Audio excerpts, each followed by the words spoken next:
afternoon. This is Dana Himmett. I am a Met Radio personality here at Metropolitan State University of Denver, Colorado, and I'm also a staff writer for Met Media. And hi, my name is Esteban Fernandez. I'm the editor-in-chief of the Metropolitan. Today, 8 of Colorado's gubernatorial candidates have gathered inside the historic St. Catagin's Event Center Honoraria campus to debate the issues surrounding the coming election race for governor. Welcome to a special joint production between the Metropolitan, the Met Report, and Met Radio. Joining us to discuss the forthcoming debate is Madison Ladderbach, news editor of the Metropolitan and political science student here at MSU Denver. Janice Carrasquel, she is the co-executive producer of Noticiero TV Met and a graduate student of MSU Denver. Joshua Gardner, president of the MSU Denver Student Government Assembly. Esteban, what can you tell us about today's debate? Well, Dana, Governor Hickenlooper's term is set to expire next year, and due to term limits, he's prohibited from running again. So accordingly, the field has opened up, and so both the Republicans and Democrats have a lot of candidates who have jumped into the fray to see who would be our next governor. Today's debate is a chance for Coloradans to meet some of these candidates. Today's debate features 8 candidates in total, 4 Democrats, 1 Republican, and 2 who are unaffiliated. The debate's been structured in 3 sections. The first section will cover energy topics and is going to last about an hour. The second section will focus on immigration, and the third section will be an election procedure. Both those sections will last about half an hour. There will be 10 minutes for audience questions between each section. Thank you, Esteban. Madison? Yeah, so the Democrats that are running for governor that will be participating today are Jared Polis, who is a member of the U.S. Representatives, representing Colorado's 2nd District since 2009. He's also the first openly gay parent in the U.S. Representatives. Noel Ginsburg has never held public office, but is running for Democrat as well. He is a businessman and was appointed by Hickenlooper to run the Business Experiential Learning Commission. Mike Johnston is also running as a Democrat. He is the former state senator representing District 33. Carrie Kennedy is also running as a Democrat. She is the former Colorado treasurer. Donna Lynn is the current lieutenant governor of Colorado. All right, Madison, thank you so much. Now we're going to talk with Joshua, who is on our panel today. Before everything starts, we're going to talk about the choice of Auraria as a venue and why this is good for students on campus. Sure. So Dana, I think the main reason why we were chosen was primarily both because of our proximity to the capital and downtown, as well as just our central location in Colorado. As you probably are well aware, our students recently actually won an award for being the highest percentage of voting participation, correct, which is fantastic. And I think the universities really ought to give their students the best tools they possibly can to be as politically involved as they're able to. And I think this is a fantastic step in that direction. Great. And anything forthcoming that is after today, as far as when we wrap up, is something to look forward to? You know, not off the top of my head at this moment, but I'm sure there'll be more in the near future. All right, well, thank you so much, Joshua, for being with us. Madison, what can you... Madison, what can you tell us about anything else about today's topics? Why are they important to Colorado?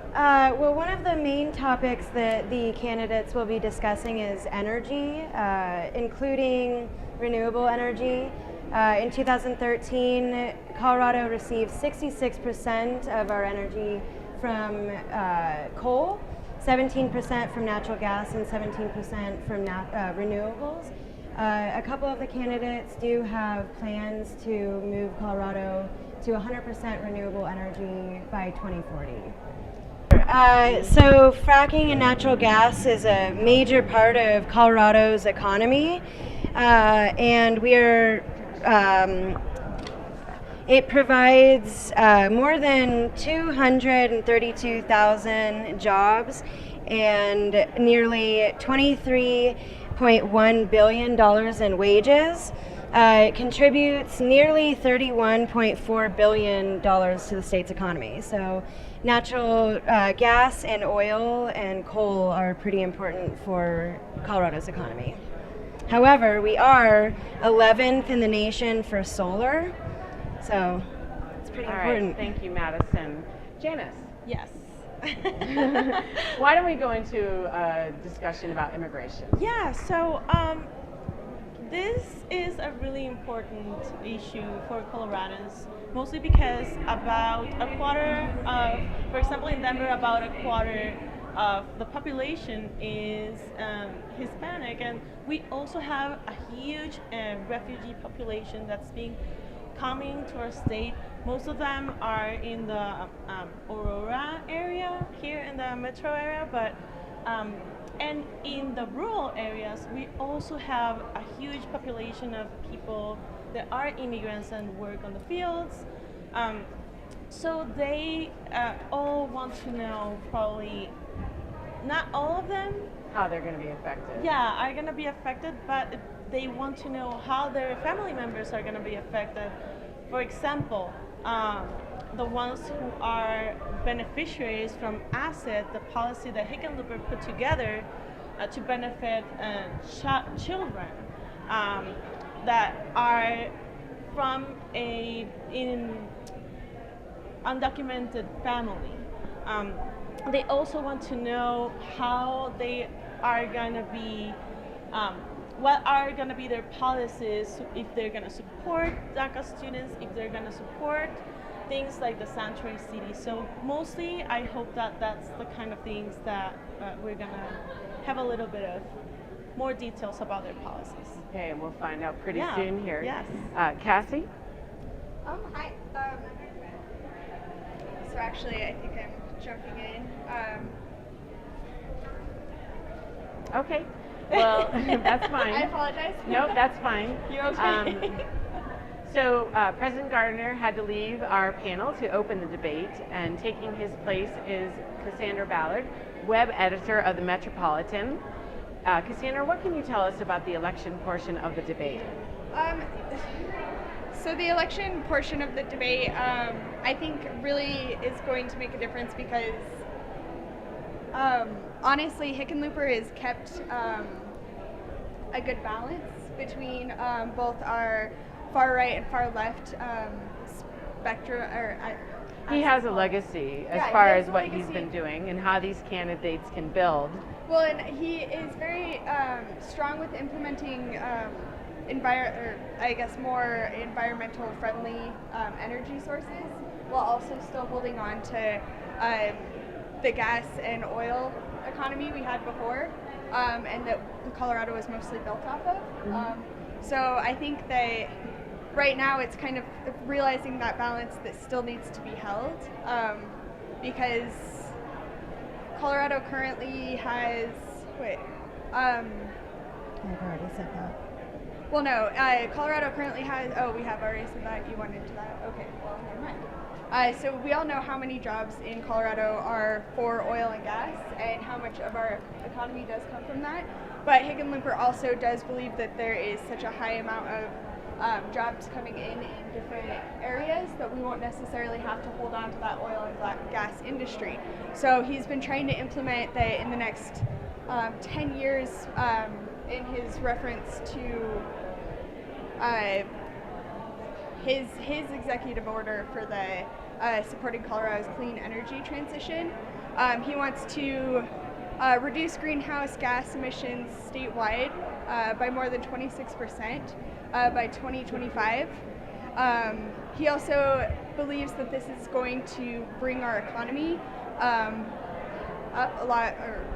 quite a bit more, contributing an estimate of $2.6 billion to Colorado's economy annually, which would in turn return $5 for every dollar invested in green energy. Mm-hmm.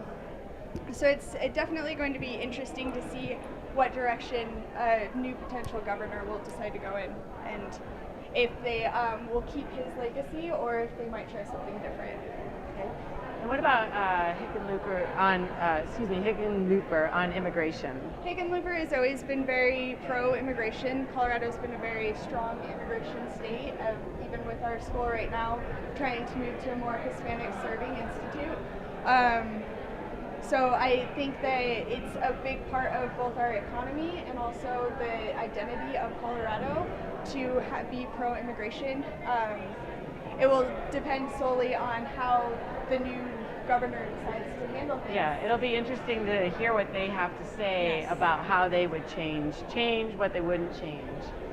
And then did you have any more statistics about from the Christian on how the wall and about sanctuary cities? That, unfortunately, I do not have. All right. Thank you, Cassie. It looks like the debate is actually going to start. We're going to go ahead and cut to the Student Government Assembly, President Joshua Gardner, who will kick off the event. I'm a founder and executive director of 350 Colorado. We'll be introducing the candidates here in just a second, but before we do, we want to thank MSU Denver Student Government Association for co-hosting with us so we can be here in this beautiful space, and we want to give Student Government President Joshua Gardner a moment to greet everyone. Joshua? Good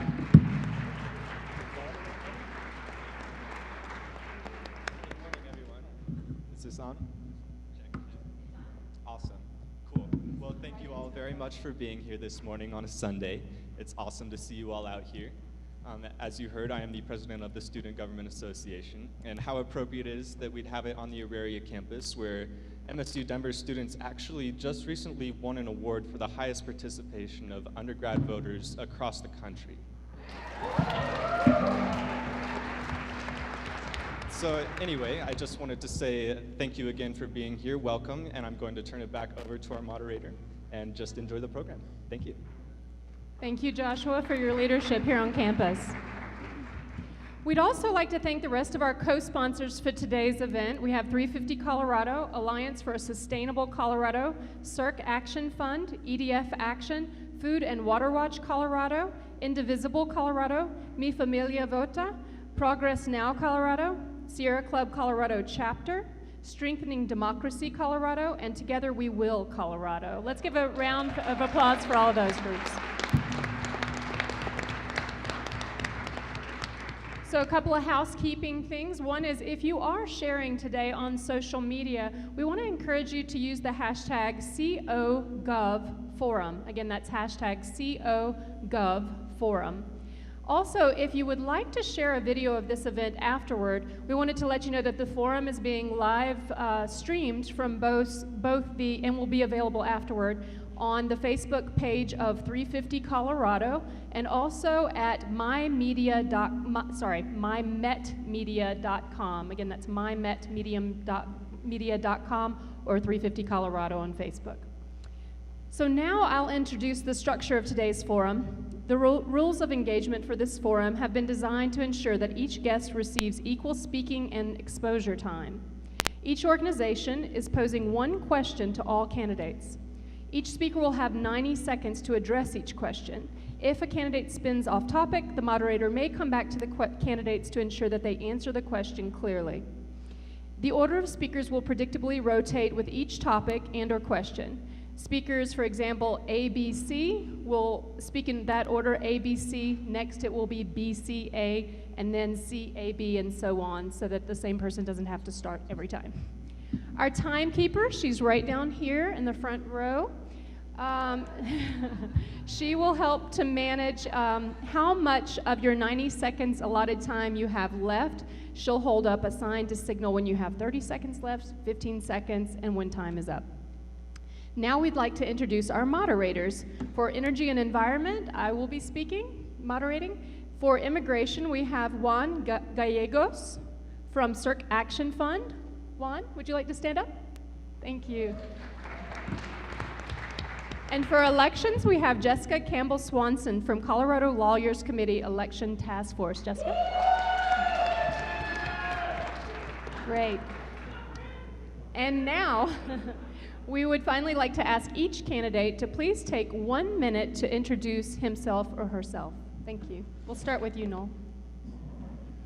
My name is Noel Ginsberg. I was born here in Denver, founded a company here called Intertech Plastics, so I've been in manufacturing my whole life, but at the same time, I wanted to make a real difference in our community, and I used that company to be a platform to do just that. Founding numerous nonprofits in Colorado as one of the founders of the Colorado I Have a Dream Foundation, working with Governor Roy Romer on changing our state standards in Colorado, founding the Colorado Advanced Manufacturing Alliance, working now with Governor Hickenlooper to found CareerWise Colorado, a statewide youth apprenticeship system to give kids more choices to a real future that gives them access into the middle class and beyond.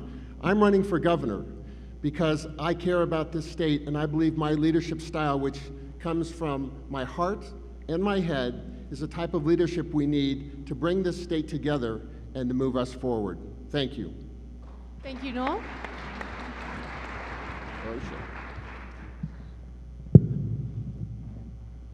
Don't want to spill the waters here. Hello, everybody. My name is Mike Johnston. I'm delighted to be here today. I think we find ourselves in a rather unusual moment in American history when you look at whether it is a president who has bragged of sex assault and not been held accountable, whether it is two of the most deadly mass shootings in American history, both in the last year, whether it is a country that feels like it is pulling apart faster than it's pulling together. I think the question posed before us is, what are we going to do to try to bind this state back together in a moment when it feels most divided? And what are we going to do to prove to the rest of the country that it is possible that democracy still works and that people can actually find a way for people who disagree on many things to find common ground on the things that matter most? And I think if we do that, we not only make a massive difference in the big issues we're going to talk about today in Colorado, we do something much bigger than that. We actually prove to the rest of the country that Colorado can lead the way, as it has many times in the past, in showing that a state can be both inclusive and welcoming, where everybody feels like they belong, and where together we can find our way forward. That's the state I want to help build. I'd love to help you build it with you. So thanks for having me. My name is Mike Johnston.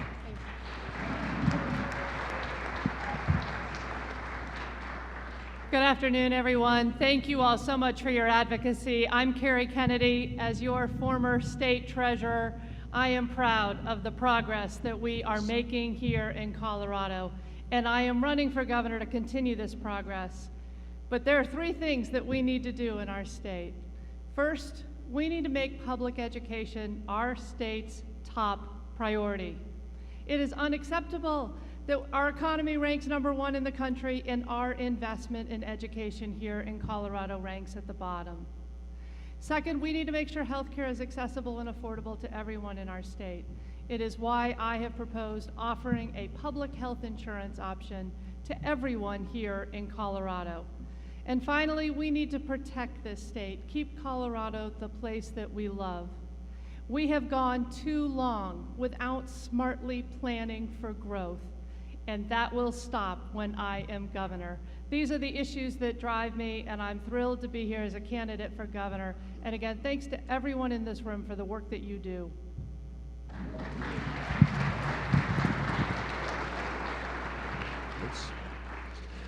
Hi,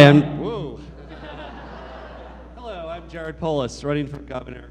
I'm a Colorado native. My mom is a poet, my dad is an artist. I grew up with a family that valued activism and not just sitting on the sidelines, but getting in and changing things.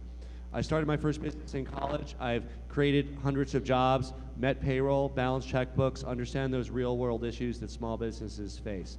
The honor of my life was to be elected to Congress in 2008, the same year Barack Obama was elected president, to have served alongside him as an ally in reining in the excesses of Wall Street, making progress on environmental issues, replacing the flawed federal education law, No Child Left Behind, with the Every Student Succeeds Act. I'm running for governor because we can't afford to wait. With President Trump pulling out of the Paris Accords, it falls to state and local governments to lead the way on climate. That's why I have a plan to move our state to 100% renewable energy by 2040. In education, we should make sure that every kid gets the right start. Free preschool and kindergarten, make sure every kid gets the right start to succeed, and make our economy work for everyone. That's why I'm running for governor.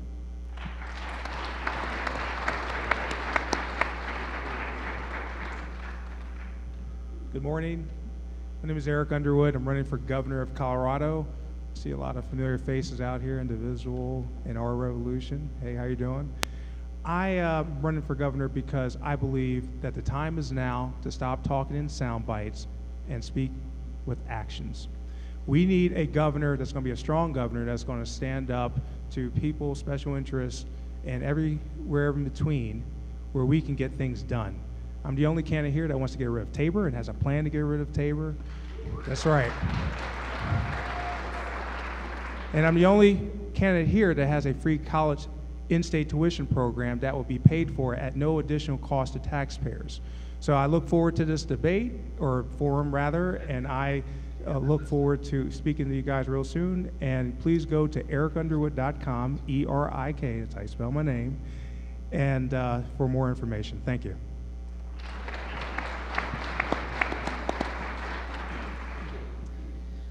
My name is Matthew Wood. I'm running unaffiliated. I drove over this morning from the Western Slope, and I want to help to improve the state of Colorado. And for me to sit up here and say that I'm sitting here before you today because I have all the answers would be naive. I'm here because I want to learn more.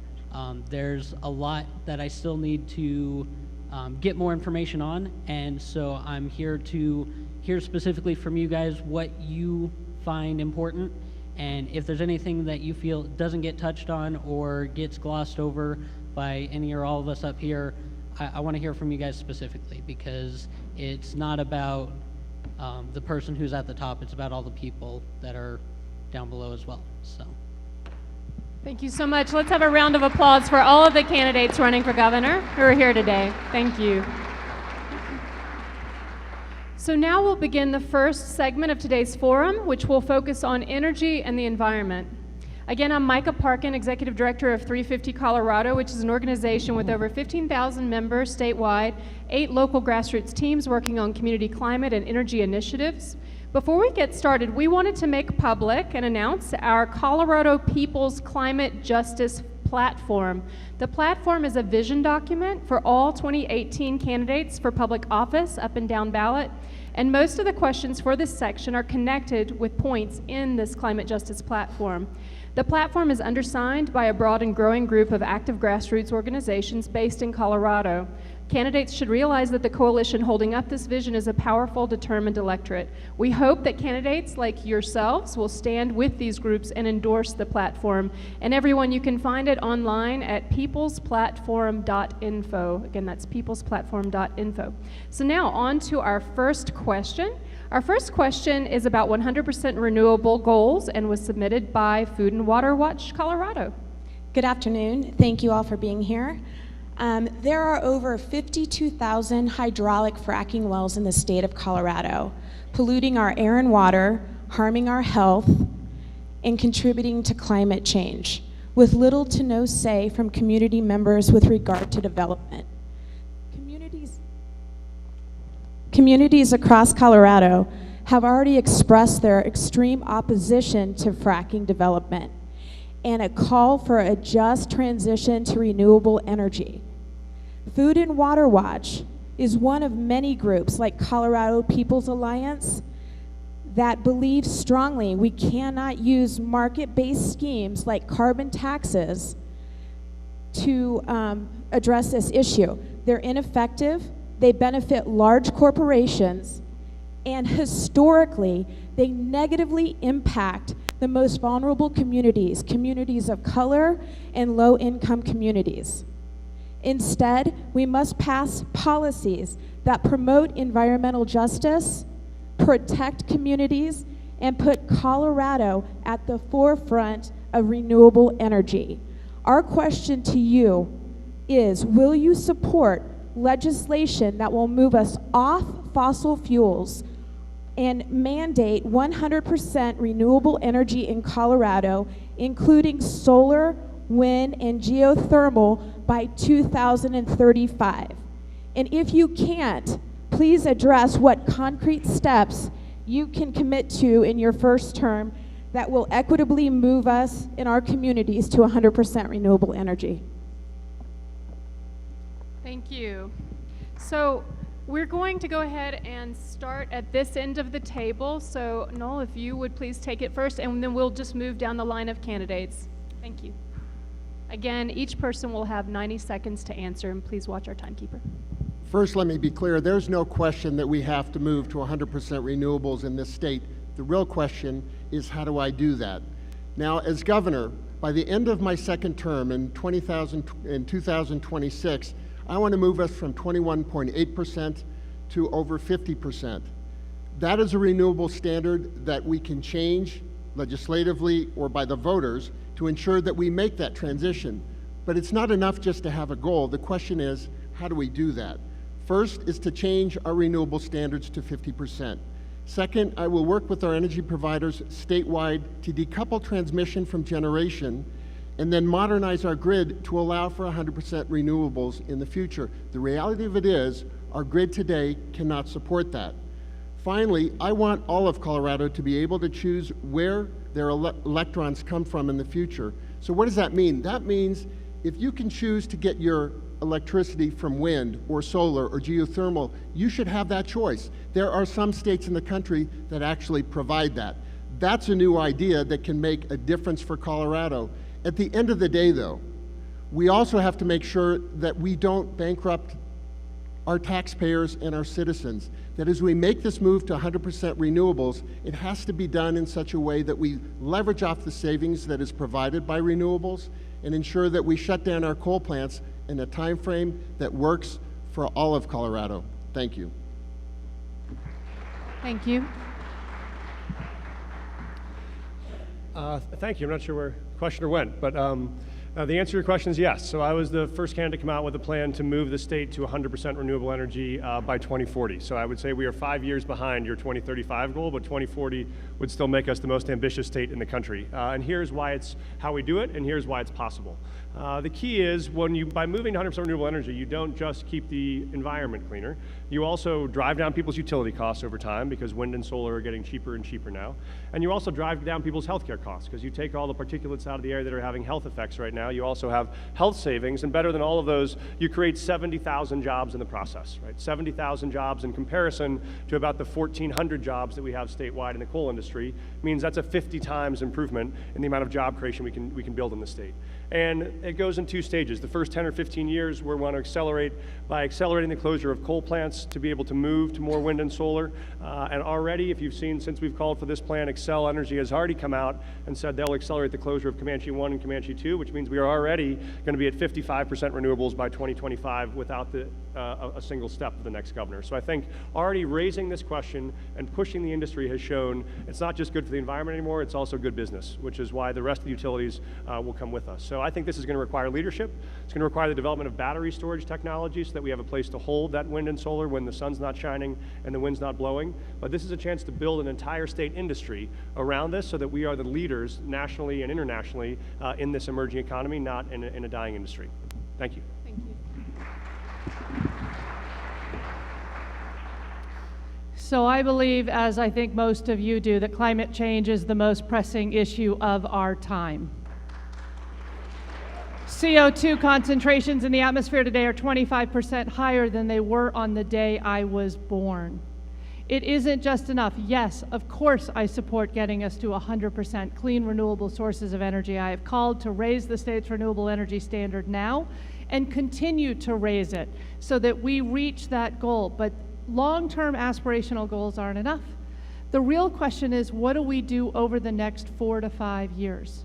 And it's not just in the electricity sector. It's also in transportation, commercial, industrial, and waste. As governor of this state, I will lead to reduce emissions here in Colorado to meet the Paris Accord emissions reductions targets with or without the help of Washington. And yes, getting to clean, renewable sources of energy through our utility sector, it is critical. Developing innovative financing strategies so that we can retire those coal plants early. I agree with Noel, consumers should have a choice. You should be able to indicate on your utility bill if you want to get 100% of your energy, your electricity, from the wind and the sun, and you shouldn't have to pay a premium for it. You will see me lead on this issue as your governor.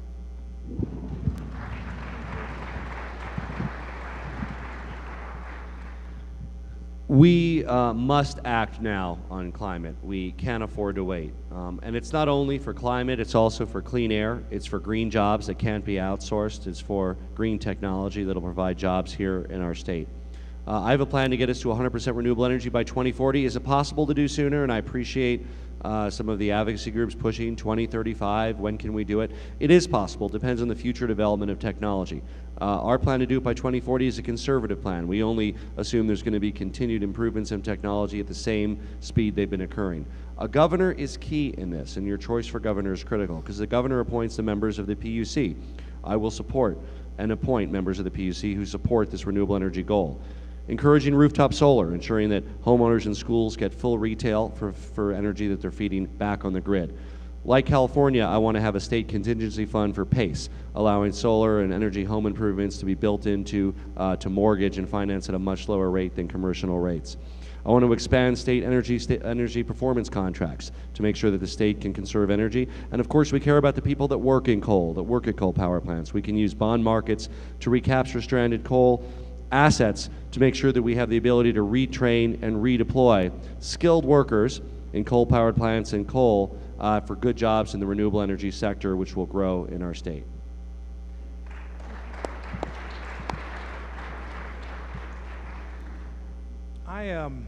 Yes, we need renewable energy, and we need it now.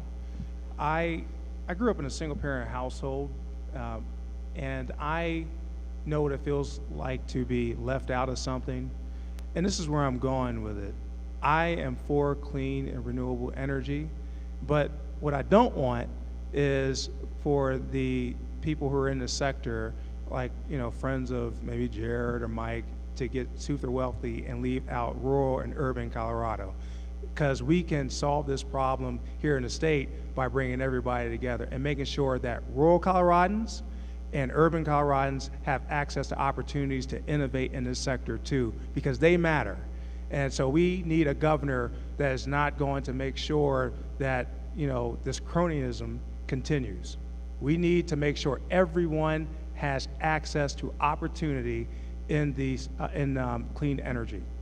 And so with that said, I think there are steps to where we can reduce our carbon footprint here. I do believe that we should follow the Paris Accord and not break promises that we've already made. And as governor, I will follow that. Jerry Brown is doing that out in California now. And I will certainly work with him and any other governor around this country to work towards making the United States a clean and energy renewable country. Thank you. And just, sorry, a quick follow-up. So, Mr. Underwood, would you support the 100% by 2035 goal? Do I think it's realistic? Would you support it? Oh, yes, I would support it, yes. I would support it. I guess just to start off, I would support trying to get there by the 2035 date, if not sooner, whether or not it is feasible. You know, we want to get it done as soon as possible. As far as how to do it, we've heard a lot of good ideas from all the different candidates. I don't know if I'd be able to add anything to that aspect of it. I know one of the things is all of the oil wells and everything that we still have out there with the fracking and everything. It's a big industry over on the western slope and in some of the other more rural areas. And I know there would be a lot of job loss working with that. So I would really want to see these clean energy companies working towards getting training and hiring from those fields. That way, if there is job loss from that area, people aren't out of jobs. And I just went blank. I'm just going to leave it at that. So. That's fine. Thank you. Thank you. So our next question, now that we've addressed renewable energy, let's talk about the dirty side of energy. This question comes from us at 350 Colorado. So according to overwhelming scientific consensus, we have a decent chance at avoiding catastrophic climate disaster. To have a decent chance, 80% of known fossil fuels would need to stay safely underground. Fortunately, the Bureau of Labor Statistics projects that wind and solar energy will be the fastest growing U.S. job sector in the next decade. On the other hand, the global fossil fuel industry plans to extract almost 6 times the amount of carbon that is safe to burn.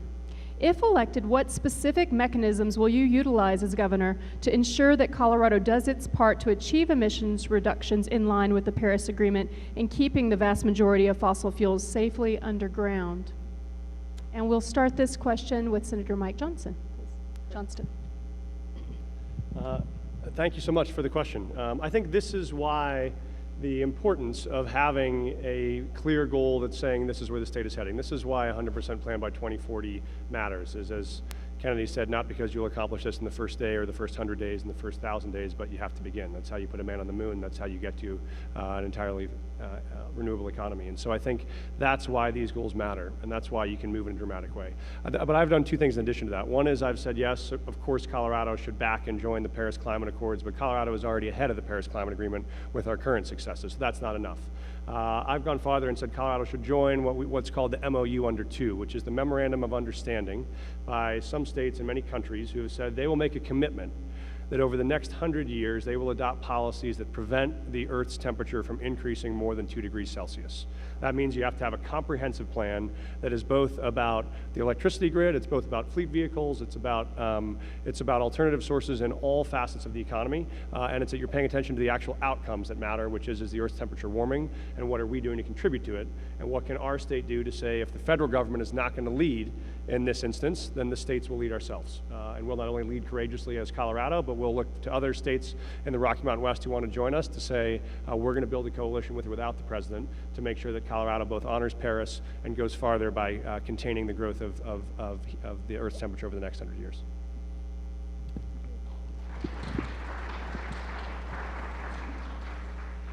So I think we're seeing one of the most important transitions in a generation. We all lived through the technological revolution. We are well into the energy revolution.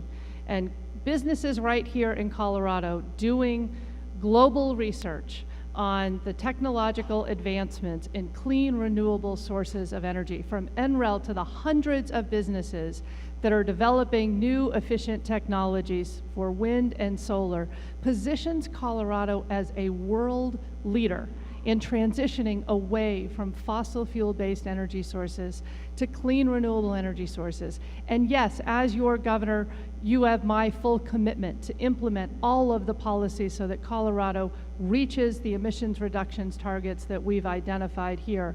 But what's really exciting is a lot of this is going to happen because of the market.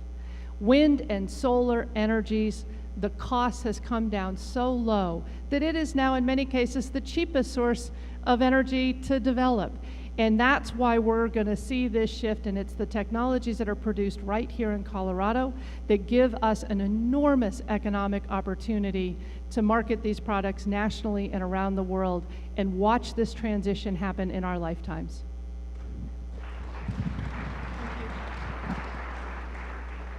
So the biggest part was the previous question about how we can power our grid with 100% clean, renewable energy. Whether we get there in 2035, 2040, or even sooner, we need policies that get us there. The second big part is going to be how we convert our vehicle fleet to electric vehicles. So it'll fall to the next governor to build the infrastructure package to get ahead of the curve on infrastructure. And we're looking at policies like Front Range Rail, Pueblo to Fort Collins. But in addition, building into infrastructure, electric vehicle infrastructure, charging stations to make sure that our state is the leader in not only converting the grid over to green renewable energy, but then powering our vehicle fleet with electric vehicles rather than internal combustion engines, which are less efficient at converting fossil fuels into energy than even inefficient coal-powered plants. So since it'll fall to the next governor to build that coalition, we need to have a long-range goal of making sure that we can oversee this entire transition. Federally, I sponsor a bill for our whole country to meet 100% renewable energy by 2050, including conversion of the fleet to electric vehicles by 2050 with Bernie Sanders. We also need a state version to be able to make sure that we can convert that fleet as quickly as possible. Because as long as we have vehicles running on internal combustion engines, we're also talking about not only throwing carbon into the atmosphere and climate change, but also dirtier air and smog and more asthma and higher cancer rates for our population. So as governor, I look forward to leading that coalition to get it done.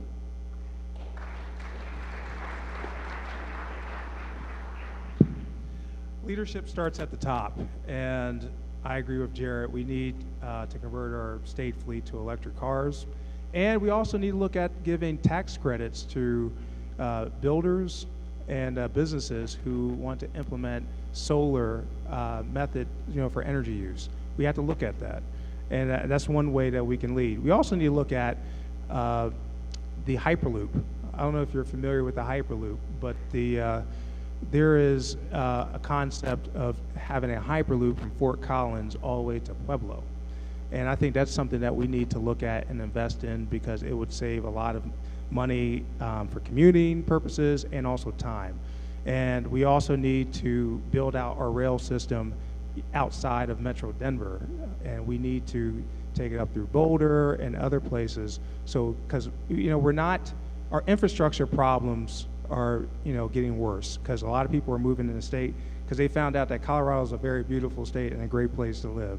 So we need to accommodate that, and one way to accommodate that is to get rid of Tabor, so we can ease our infrastructure problems and our transportation problems here in the state. We need money for it, and people keep talking about working around Tabor and working through Tabor. The way that we can solve our energy, or some of our energy problems, is to reduce our traffic situation here in the state. So that's what we have to look at.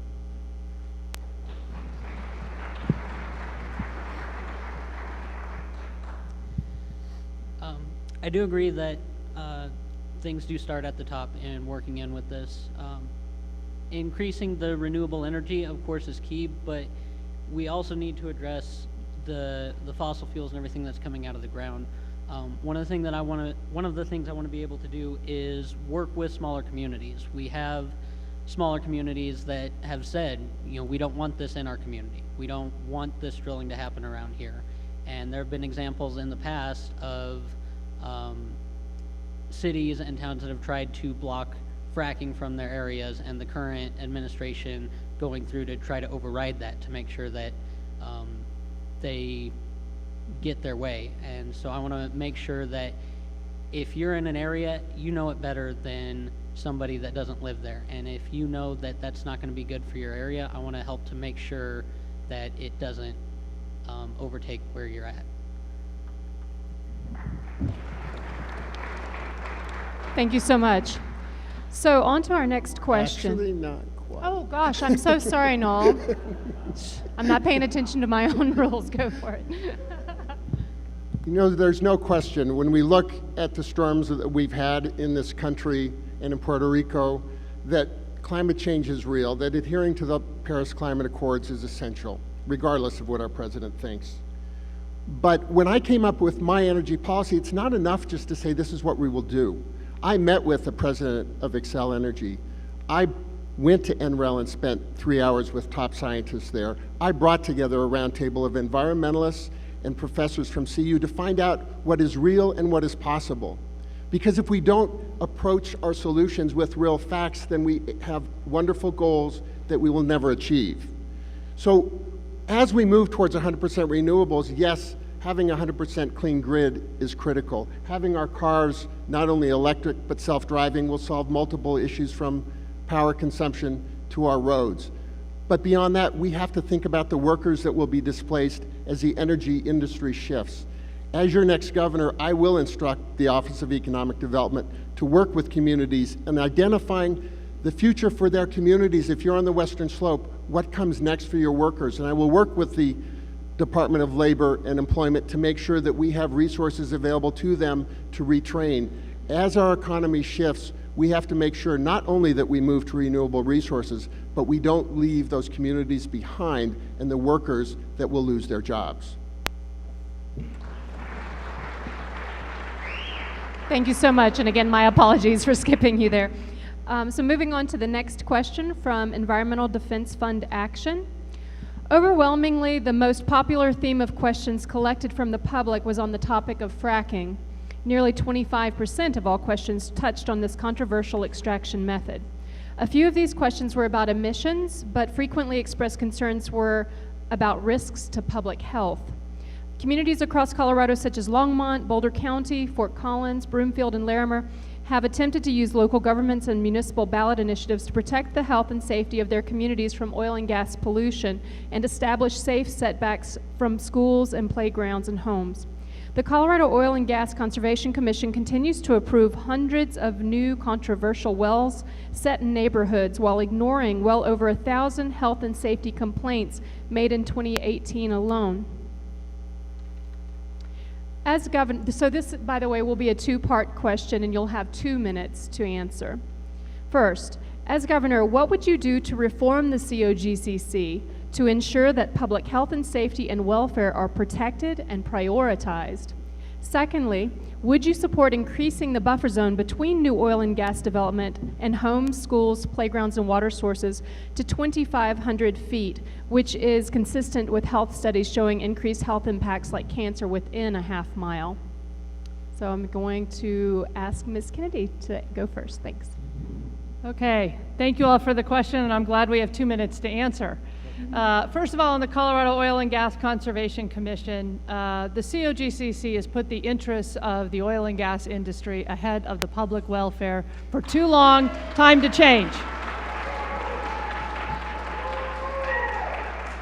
I am the first candidate in this race that came out in support of the Martinez decision, which requires, and quite frankly, I couldn't believe we had to take this to court, to require the state regulatory body to put the public's health, safety, and welfare as its priority in regulating the industry. Of course it should. The state should not appeal that ruling.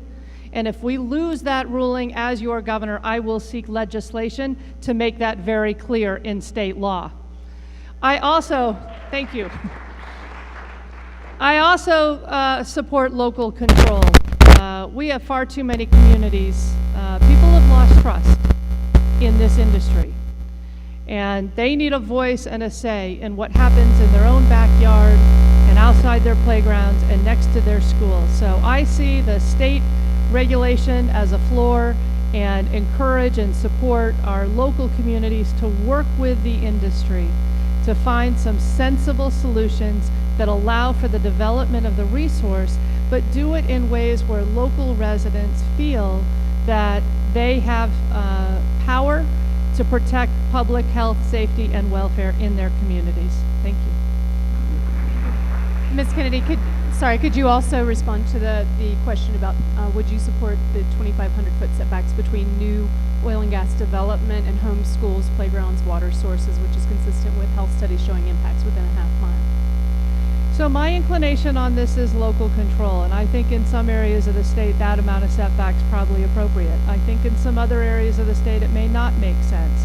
So I see the state standards as a floor. I would empower our local governments to go further.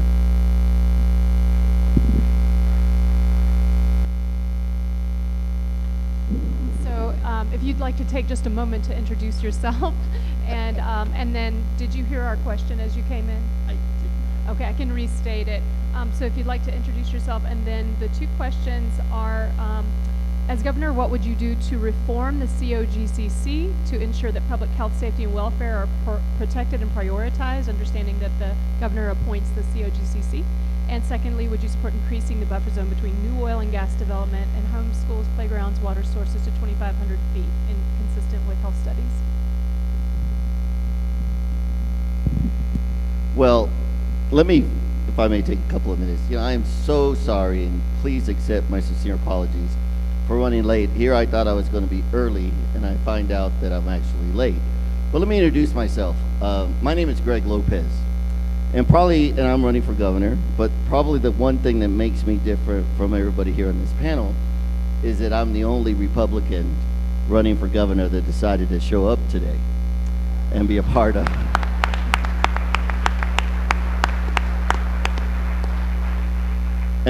this forum. So thank you so much for inviting me.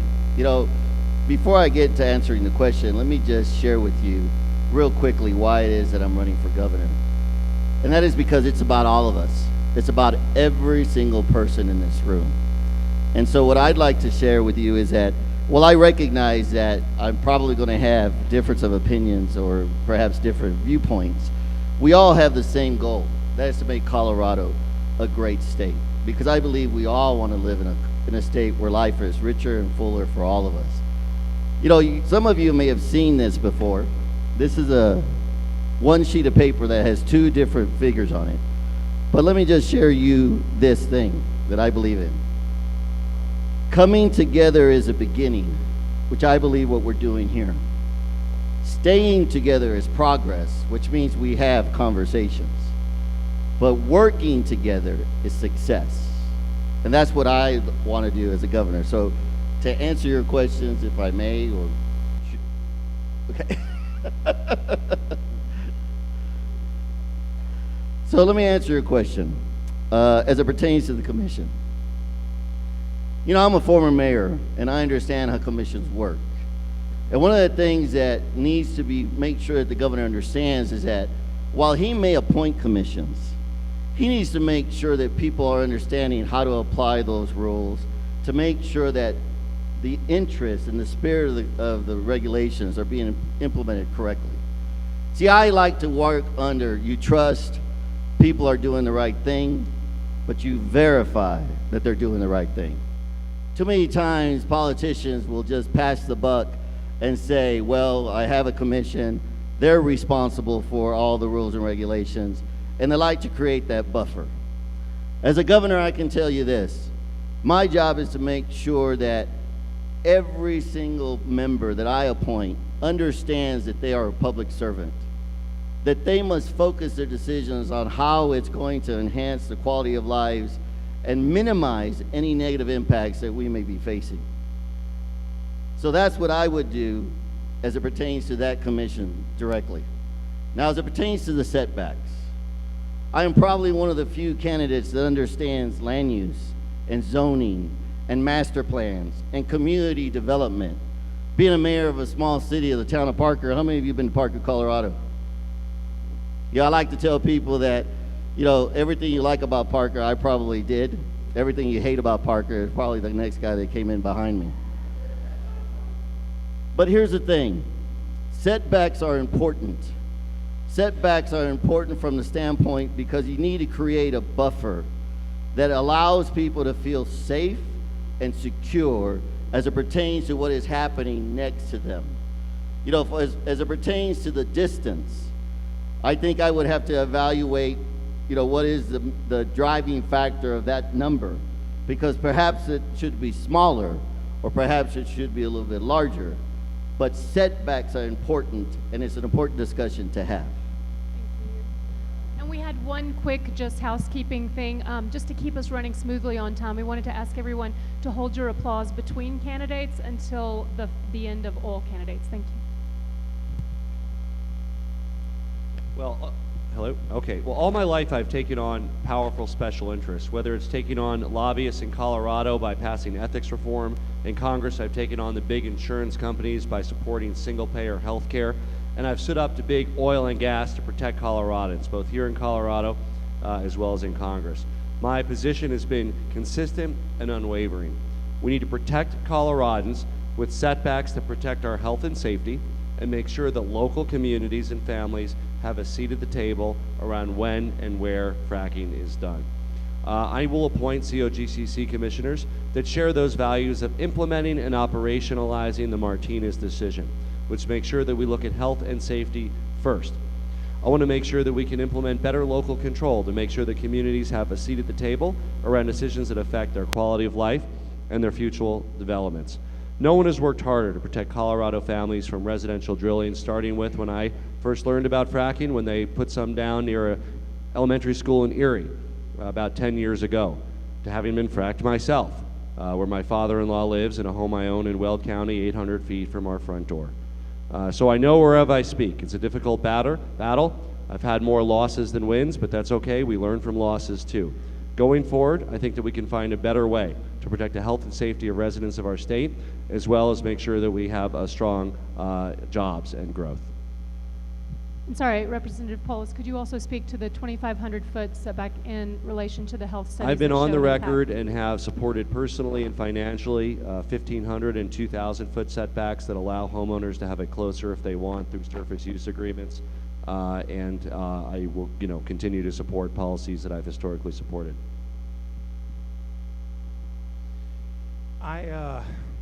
I would support the board or the commissioners coming from everyday communities around Colorado.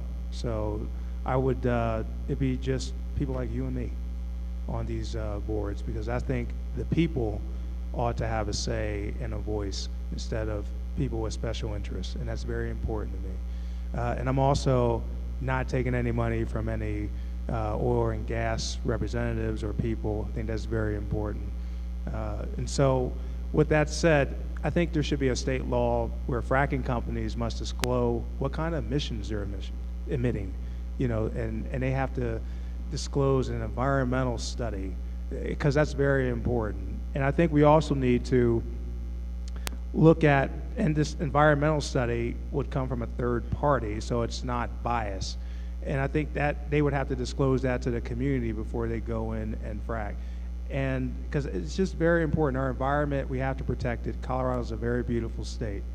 And the second part to your question is, yes, I think we need those boundaries, especially when it comes to school and water, because I was out in Paonia last week, and that's farm country, and they were very concerned about fracking companies messing with, you know, their farmland. And so it's very important to me. You can't be half in, or, you know, 1 foot out and 1 foot in on this issue. You have to be either all in or all out. There can't be any in between on this issue, right? And so to answer your question is yes.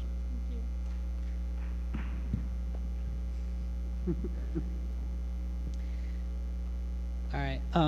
Going in with this, they've been doing fracking for a long time, and you have these companies that go in to check to make sure that it's safe, and they'll show you their reports that show that it's not causing any harm. But we do have thousands of health and safety complaints just within this year, and that shows to me that their reports aren't showing accurate information. If you're having these reports, there needs to be some sort of a change. So they need to look at how they're going about finding their information and making sure that they're tightening up what they're looking at to make sure that their information is accurate, and to really seriously look at these complaints and issues that people are coming up with. So I would definitely look into increasing the buffer zones for people, and I want to make sure that we're using the most up-to-date information and making sure that they are doing things as safely and as responsibly as possible. Thank you. Sorry, just to pull you back again to the 2,500 feet question. Yes. To that amount, you would support? Okay. Yes, I would support that. First, let me be clear. There is no question that the health and safety of the communities that are impacted by oil and gas drilling need to be protected. There's nothing about the Supreme Court decision that protects the mineral rights that doesn't protect our right to a safe community and where we live. The question is, how are we going to do that? And what I'm going to propose is an MOU process that will require the oil and gas industry, when they pick the next site for their drilling, to sit down with the community that's going to be impacted and come to an agreement with an MOU of understanding of how that will take place within their community so they have more of a voice. If they can't come to a decision, then it will have to go back to the commission to go through the normal process. But if they do, then we can fast track that application. Now, the next thing that I will require is that we use new technologies that are available today. They're not the cheapest, but there are new technologies available today that can lessen the impact on our communities. And what does that look like? There are electric drilling rigs that don't have the sound, the noise that impacts communities. We must require those if they're within 2,500 feet of someone's home or school. We must utilize existing technology to cool the drilling fluids so that there isn't gassing off of those fluids when they're doing their drilling. It's more expensive, and frankly, I don't care. We have to protect the rights of these communities. Next, I think like we have building codes for our homes, we should have building codes for those drilling rigs so that the enclosures fit within the neighborhoods in which they exist. And then finally, we should require that they utilize pipelines wherever possible to minimize truck traffic on the neighborhoods that are impacted. So at the final question, whether or not we can have setbacks of 2,500 feet, I don't think there is a one-size-fits-all rule. What I believe is that we have to go through the process that we have. We have to protect the mineral right owners as well as the surface right owners, and I believe the process that I'm proposing will do that.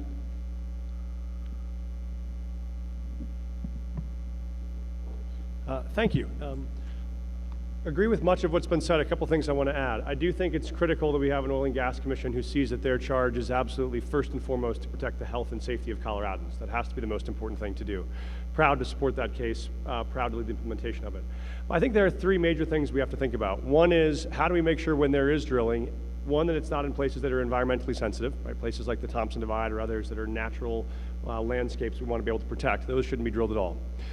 The second is, how do you make sure you're not drilling into places that are ecologically unstable, right? If you look at a map of Oklahoma right now, an earthquake map of Oklahoma, it is terrifying, because what you'll see is earthquakes all throughout Oklahoma because folks are drilling into sandstone, which is unstable, the earth collapses and you get earthquakes.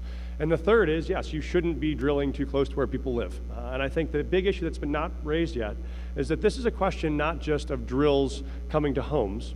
This is a problem of homes coming to drills, right? If you look at the massive growth in Colorado right now, what you had in Firestone was a developer who wanted to build over a big chunk of land that happened to have a bunch of oil wells on it, which is why you were 125 or 150 feet away from an oil rig, which means when you go in to fix your furnace in the basement, your house explodes. So that means we have to both create symmetrical setbacks for that. I do believe we have to expand them.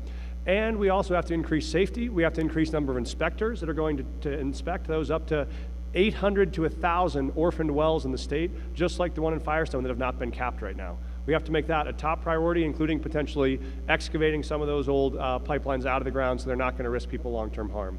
I believe, to your question of 2,500 feet, I would not support a 2,500-foot hard setback for this reason. One is, I think there are places like the Thompson Divide where you want much larger setbacks. I think there are other places where, with technology focused on visibility and safety, it's possible to have shorter setbacks. So I do think we have to look statewide at increasing those setbacks. I don't know that 2,500 is the right number, so I couldn't commit to that.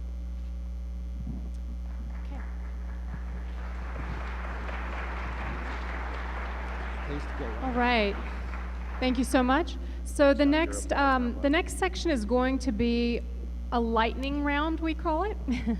We're going to ask each candidate to give a straight up or down answer, a yes or a no only. So, yes or no. Recently, the Denver Post exposed.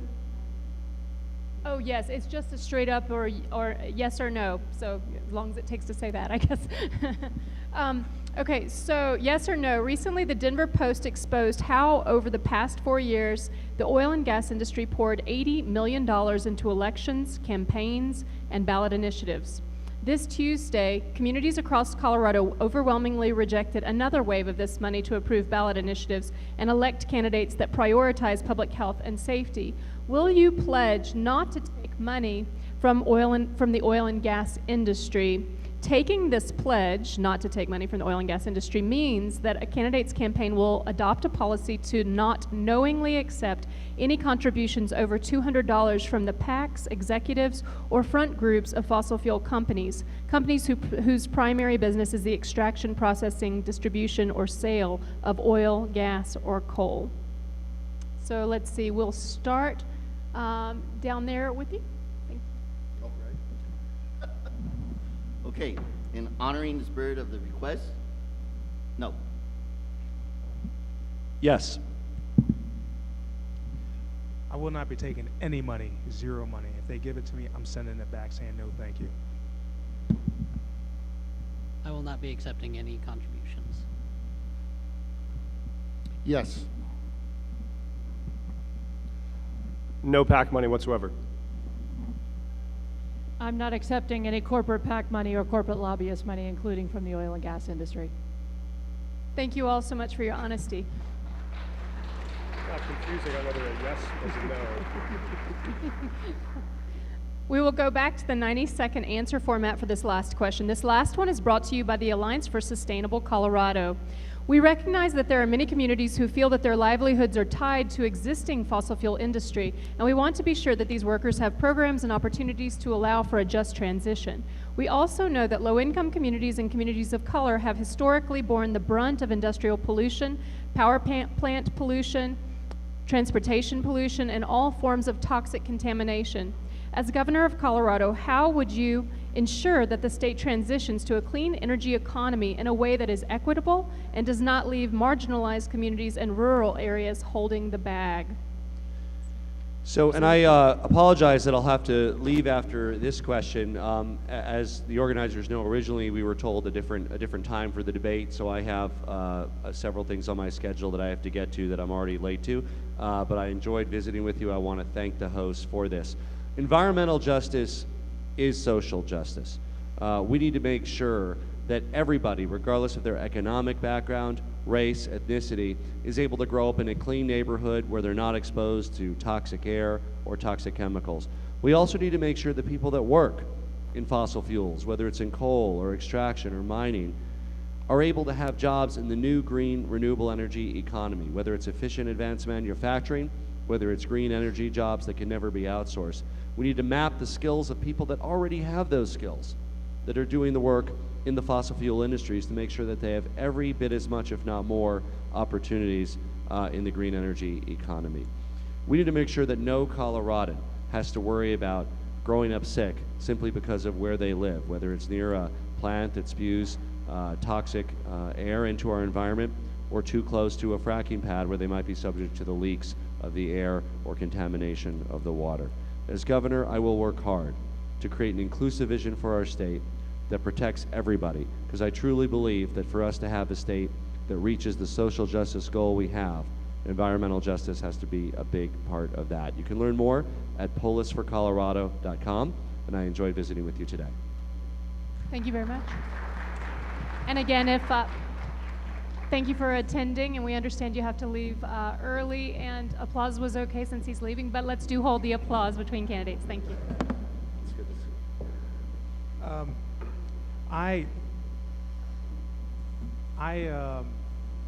I think that we need to look at, my campaign theme is this: outward, inward. It means from rural Colorado to urban Colorado and everywhere in between. And what that means is that if no one is going to truly left behind, we have to make sure that everyone has equal access to opportunities in clean energy and renewable energy.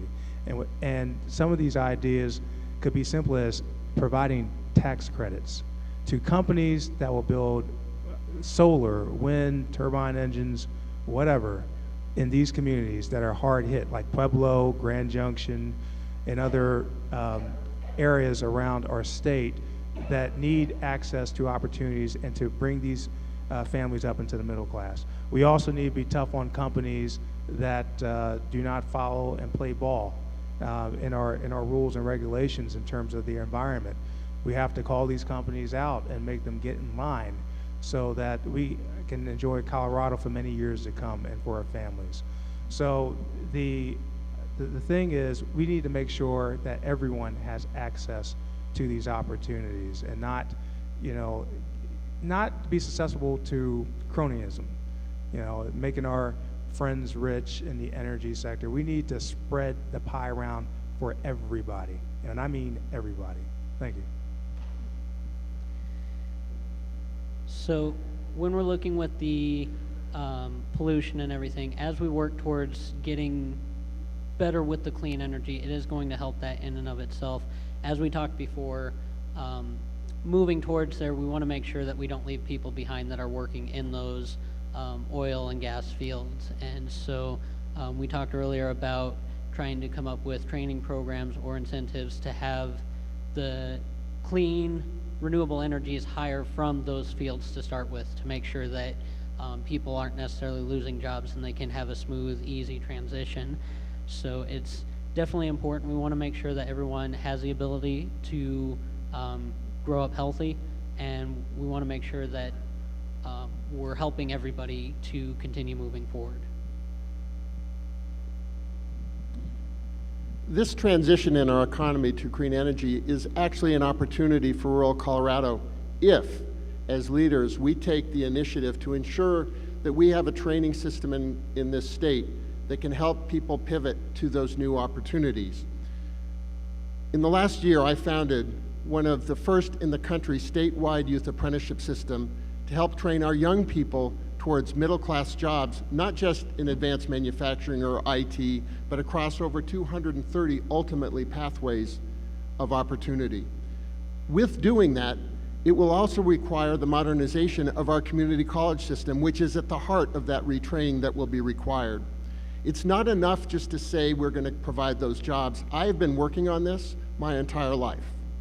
With my own company, I know that we can compete in manufacturing jobs in this state because of technology, and what I would like to see as we make these moves is that the next Tesla battery factory or GM battery factory is built in Pueblo or Grand Junction or in Burlington. We have the opportunity, we have the technology, and most importantly, we have the people. So we need real opportunities for our people, and I will work with our Department of Labor and Employment to make sure they align their resources to do that. And I will work with our Office of Economic Development in Colorado to make sure that we recruit those businesses to Colorado so that we have not just a great economy in the Denver, Boulder, Fort Collins area, but a good economy throughout all of Colorado. Thank you. Noel and I share a passion for this, and I'm a big fan of the work that Noel has done in this area. I think this is the critical question, and it's really not just for the coal miners or the folks in the fossil fuel industry, right? I like to say the last year is going to felt like they came first for the coal miners, but I was not a coal miner, so I said nothing, right? Which is the rest of us are also going to see massive changes in our own industries over the next 20 years, and we're going to have to be looking at what skills are we going to need to get prepared for the next job or the next career when those changes come to my industry. And so that's why, yes, I came out with a plan to call for 100% renewable energy. And that's also why I went to Craig and Meeker and the coal towns of the state and talked to them about that and talked about how we're going to have a plan to get them the skills they need for the jobs of the future. And our plan is called the Colorado Promise. And what that does is says, you may at any stage of your career, whether you're an 18-year-old looking for a first job or a 50-year-old coal miner looking for a new job, help get access to the skills you need for the jobs that are emerging by getting up to 2 years of either community college or skills training, tuition, debt-free, in exchange for providing meaningful service to the state. So the idea is nothing's free in Colorado, you gotta work for it. But if you do work for it, there ought to be opportunity at the end of that work. And so that's why our goal is like a civilian version of the National Guard, where you'd keep your day job 5 days a week, but 10 or 12 weekends a year, you would come out and provide service to the state. And that service would help you invest in the future of the state, while the state invests in the future of your own skills. And what that means is you can move from coal mining to coding, to welding, to nursing, to all of those emerging industries that have a lot of demand that we're gonna need you to be ready for. And so we want coal miners to be ready for that. We also want all the rest of us to be ready for that. That's why the Colorado Promise has targeted all of us. So Colorado has a long history of extractive industries. You don't have to look any farther than the thousands of abandoned mines around our state and the folks who live in those communities, who live with those risks and those impacts every single day. So what we need to think about doing as a state is making sure that we hold industries accountable to cleaning them up. And I think if we look at the history of gold and silver mining here in Colorado, we didn't do a very good job. But through permitting, through enforcement, we can continue to work with the energy industry to make sure that they are. And sadly, as you all know, it's the most vulnerable communities in our state that feel the greatest impacts of these environmental pollutants. And so we have to take special care to work with those communities and ensure that the state is there to support them in providing the resources so that they can clean up what's been left behind. I also agree with everything here. As we see the fossil fuel industry in Colorado, particularly in coal, displace workers, we can do much more as a state to invest in apprenticeships and in job retraining and support those local communities with simple things like making sure all those communities have broadband so they can diversify their economies. And former employees of the fossil fuel industry have economic opportunities. We can change the economic incentives that we provide companies to attract them into those regions where we see the most displaced workers.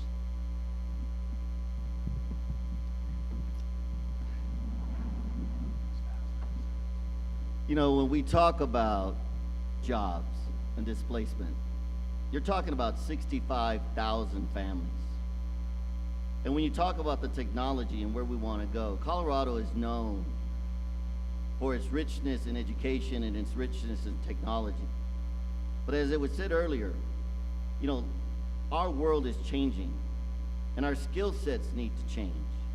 And we need to make sure that when we talk about removing people's jobs, or that we're going to make sure that they have a better outcome into the future, that we're compassionate, that we remember that we're talking about families' lives and their futures, that we're talking about their hope, that we're talking about the dignity of having a job.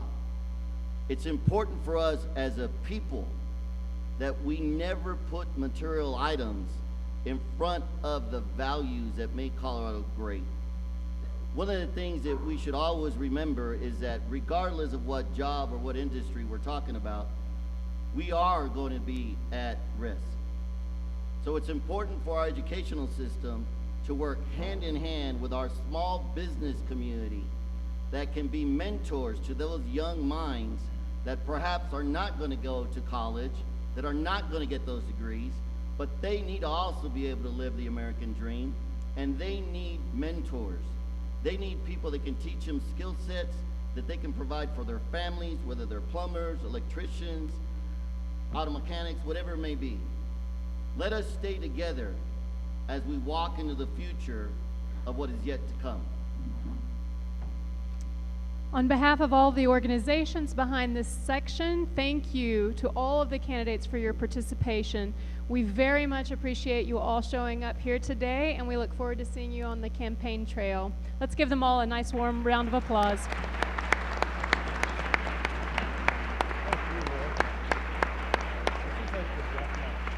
Lastly, we encourage all candidates, current elected officials, organizations, businesses, and institutions to visit peoplesplatform.info online and join us in endorsing the vision.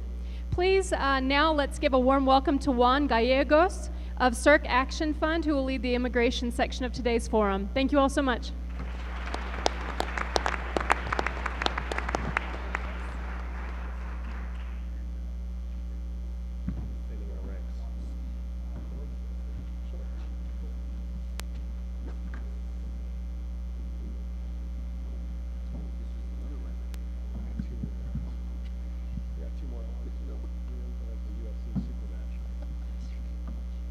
Well, thank you, Micah. Hello, everyone. My name is Juan Gallegos. I work for the CIRC Action Fund as Director of Civic Engagement. I was born in Mexico, and when I was 12 years old, my parents left everything they knew behind so that they could give my brothers and I a better life. As you might have heard on the news, immigrants are under attack from our federal government now more than ever before. DACA recipients like me recently got the bad news of not being able to reapply for work authorization, and we might soon be vulnerable to deportation. It is under these conditions that we need our local elected officials to be as bold as they can be in order to keep our families together. Our first immigration question comes from Mi Familia Vota, and it goes like this. Regions across the US have been standing up for immigrant and refugee rights. A few weeks ago, the state of California passed a bill out of the legislature called the Values Act, which provides the immigrant community protection from the threat of deportation coming from the current administration, preventing ICE from accessing our local public resources for immigration enforcement. In Colorado, several cities, including the city of Denver, have taken their own path to create such protections and have even included a legal defense fund. Would you be a leader nationally and move the state of Colorado to adapt its own and improved version of the Values Act? And we can start with this question with Eric Underwood. Oh, thank you.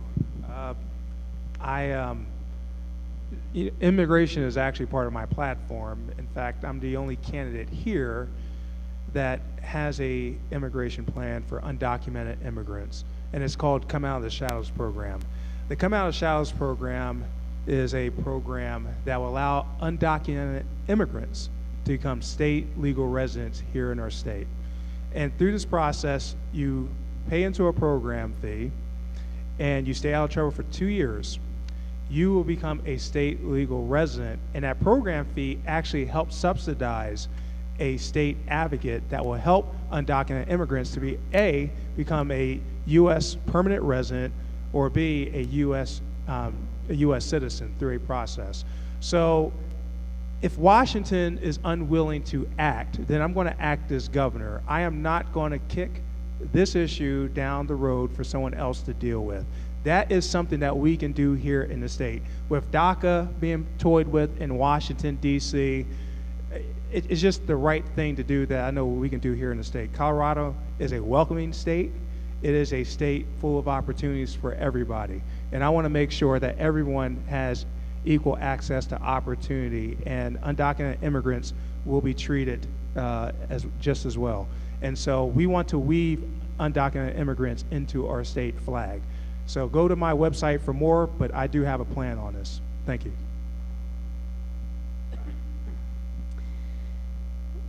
Working in with the Values Act, for those that may not be familiar with it, essentially what it is about is if you are an undocumented immigrant in California and you are dealing with law enforcement, whether it be something against you or not, and you are found to have done no crime, they can't then go after you because they discover that you're an undocumented immigrant. So it's basically just protecting those that are in this country undocumented, but that's their only crime per se.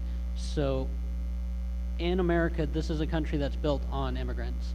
I feel that it's important that if we have people in this state that are here just trying to do the best that they can, that we work to help them to get to where they need to be, so that way they can come out of the shadows and not have to be worried about deportation. And so I would support working towards a similar act in Colorado, so that way undocumented immigrants don't have to worry about potentially dealing with law enforcement and then them finding out that they're undocumented and then having to deal with deportation even if they've done nothing wrong.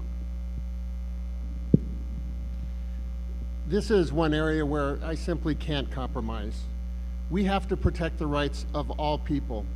I remember when this president was elected a year ago, my daughter Allie's friend, Ivan, who is a DACA child, was in tears because he didn't know if he had a future in this country, although he came here when he was 6. This is the only country he's ever known. We have to protect those kids. We can't let this become a political football. I clearly and without hesitation support DACA students and developing a national policy that makes sense and recognizes the value of our nation's immigrants, period. But here's what I will do. I will support Colorado's Values Act. I will oppose ICE lurking at our DMV and courthouses. However, if someone has been convicted of a felony, we should and will notify ICE. I will work with our congressional delegation to develop a sane immigration policy for this country. We can't grow this country if we don't bring and embrace immigrants. And finally, I will instruct our Department of Labor and Employment to hold companies accountable for taking advantage of undocumented workers. I had one of my competitors in Colorado hire undocumented workers, pay them under the table. He's the one that should be in jail, not those hardworking immigrants to this country. Thank you. So I spent my career as a high school teacher and as a public school principal, and I ran 3 different schools, but the last school I ran was in Thornton, and had an amazing team of teachers who worked together to do amazing things. And one of those is we got 100% of our seniors all to graduate from high school, and then they get admitted to 4-year colleges. And that was a great success for us. Many of them came to this campus here. It was a great success for us for about a week, until I had one of my students come up to me in the middle of the cafeteria with tears running down his face saying, "Mr. Johnston, you made me do all this work and now you know I'll never be able to go to college." And I said, "Why?" He said, "Because I never told you this, but I'm undocumented." And today in the state Senate, the bill died that would have allowed undocumented students to get the same in-state tuition rate. That was the reason I ran for the state Senate.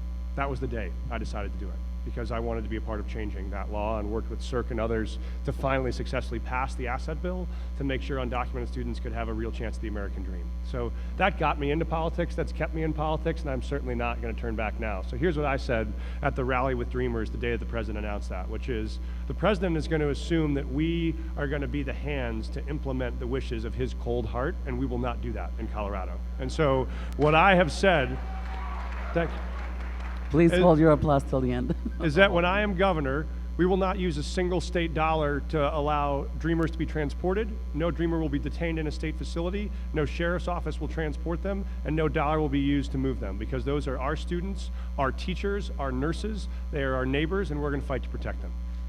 And would you support a Values Act like the one in California? I would support a version of the Values Act. I think there are already versions of that we have in Colorado we'd have to align with, so it's not a pure modification, but I think there is a chance right now for states to lead on federal immigration reform when the federal government won't. I think we did that on civil unions, we can do it now on immigration. Thank you. Our local police, our local sheriffs, our local officers should not be enforcing immigration laws. And we should not accept the request or the mandate from President Trump or the Republicans in Congress to play that role. We need people, everyone in our communities, to feel safe and secure, to be able to go to the courthouse, to be able to go to the library, to take their kids to school. We simply cannot allow people to live in fear of reporting a crime, child abuse or domestic abuse, because of fear of deportation. So as your governor, I will resist efforts, and yes, I will support a version of the Values Act that will make sure that federal immigration stays with the federal government and folks can live in their communities knowing that their local officers and their local police are there to support them and to help them.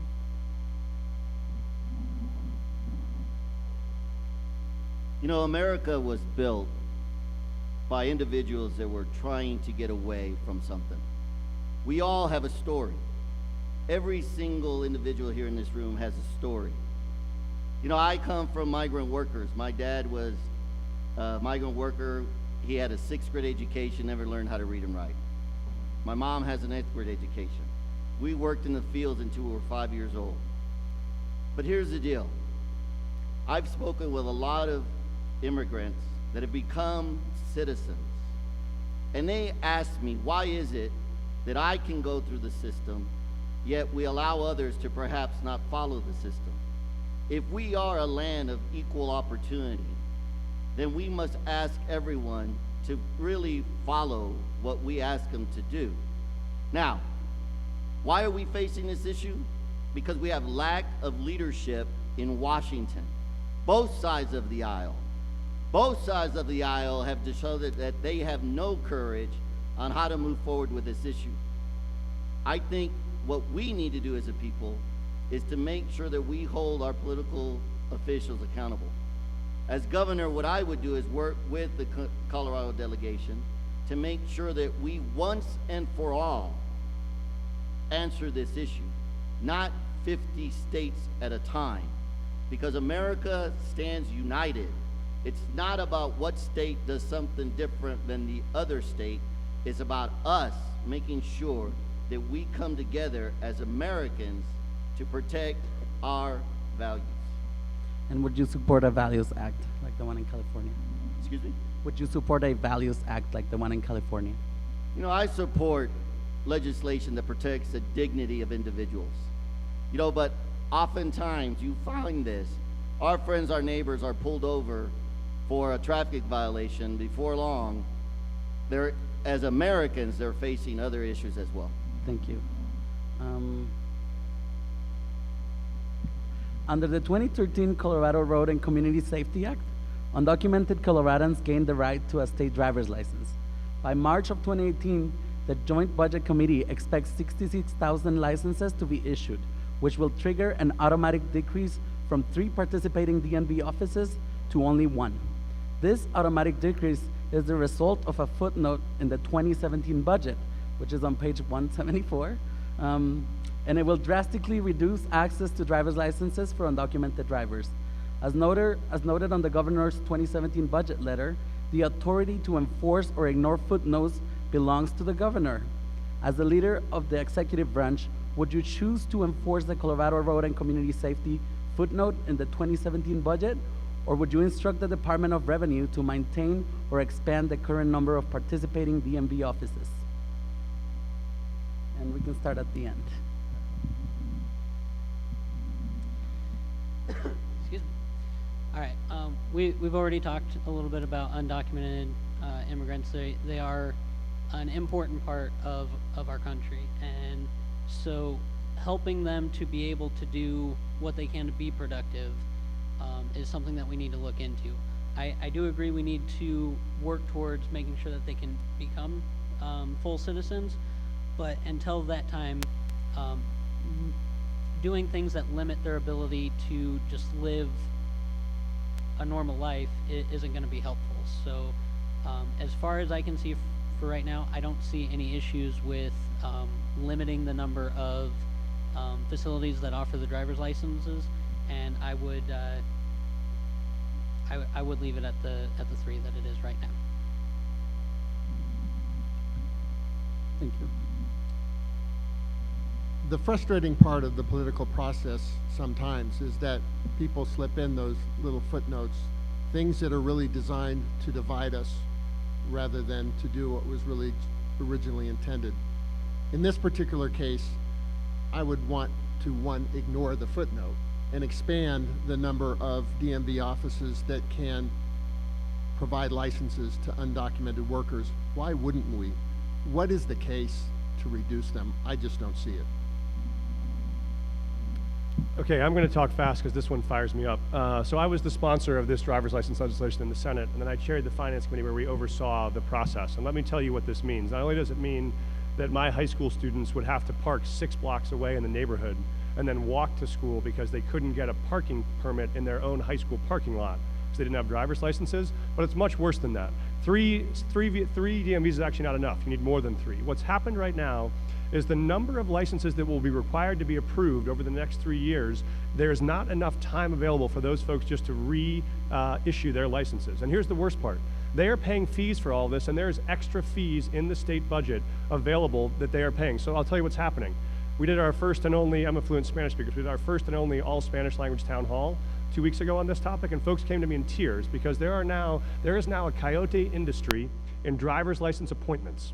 What happens is people buy them, then they sell them at $300, $400, $500 because they know the state has intentionally built the system where you have a 9-month wait, or a 12-month wait, or a 2-year wait for a license you have to renew within 12 months. What other state service would we ever conscience that happening when you're paying the fees to support the industry and then we're intentionally hiding those fees so the industry will not work for you? That is criminal and it's immoral, and as governor it has to be fixed.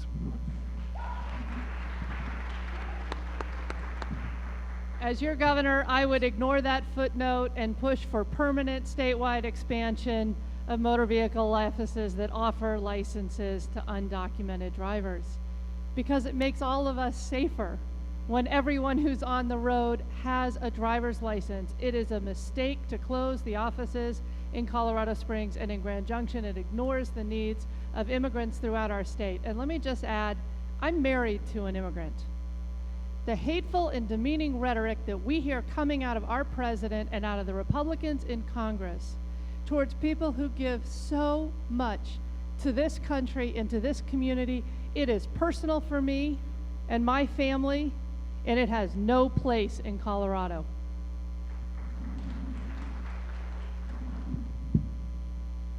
You know, once again, when you listen to the question, it talks about the Joint Budget Committee. It has to be representatives from both sides of the aisle. This is not just one side of the equation. You have to ask yourself, why is it that they don't have the courage to stand tall, united, and take a strong position? You know, footnotes are written there, I think they're there for the betterment of someone that really does not recognize that they're our public servant and they need to move forward with the wishes of the entire community. As governor, what I would do is I would evaluate. It's easy to say we can open more offices, we can do more stuff. But if we're going to find more money, if we're going to spend more money, let's do the moral thing and let's make sure that our kids are educated. Let's make sure that our educational system is doing what it needs to do to make sure that our children have the ability to move forward. Being governor is not easy. We have a lot of tough choices to make. But if we work together, we can resolve these. We talked earlier about technology. Is it really necessary to have a space that you must go to be able to get a driver's license? Do we have to be creative on how we're going to resolve these issues? We need to come together to solve the problems. Let's just not say, do A, when we don't look at B and C. That's why my Come Out of Shadows program is very important if I become the next governor of Colorado, because I actually have a plan to make undocumented immigrants state legal residents so they don't have to go through these issues and problems.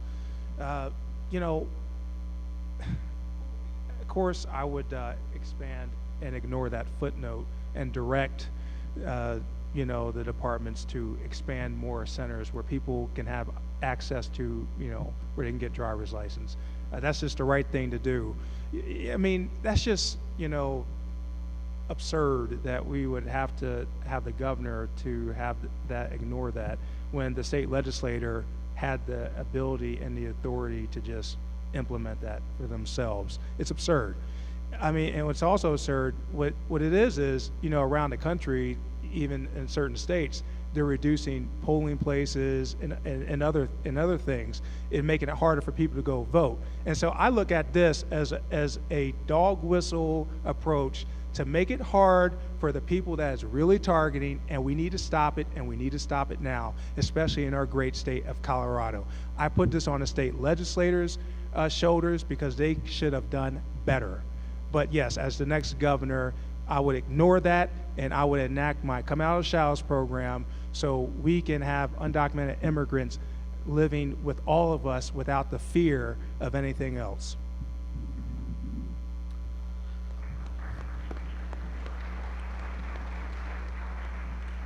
Our next question comes from our hosts here at MSU. What are your thoughts about Mayor Hancock's ordinance to limit access of ICE in Denver courthouses?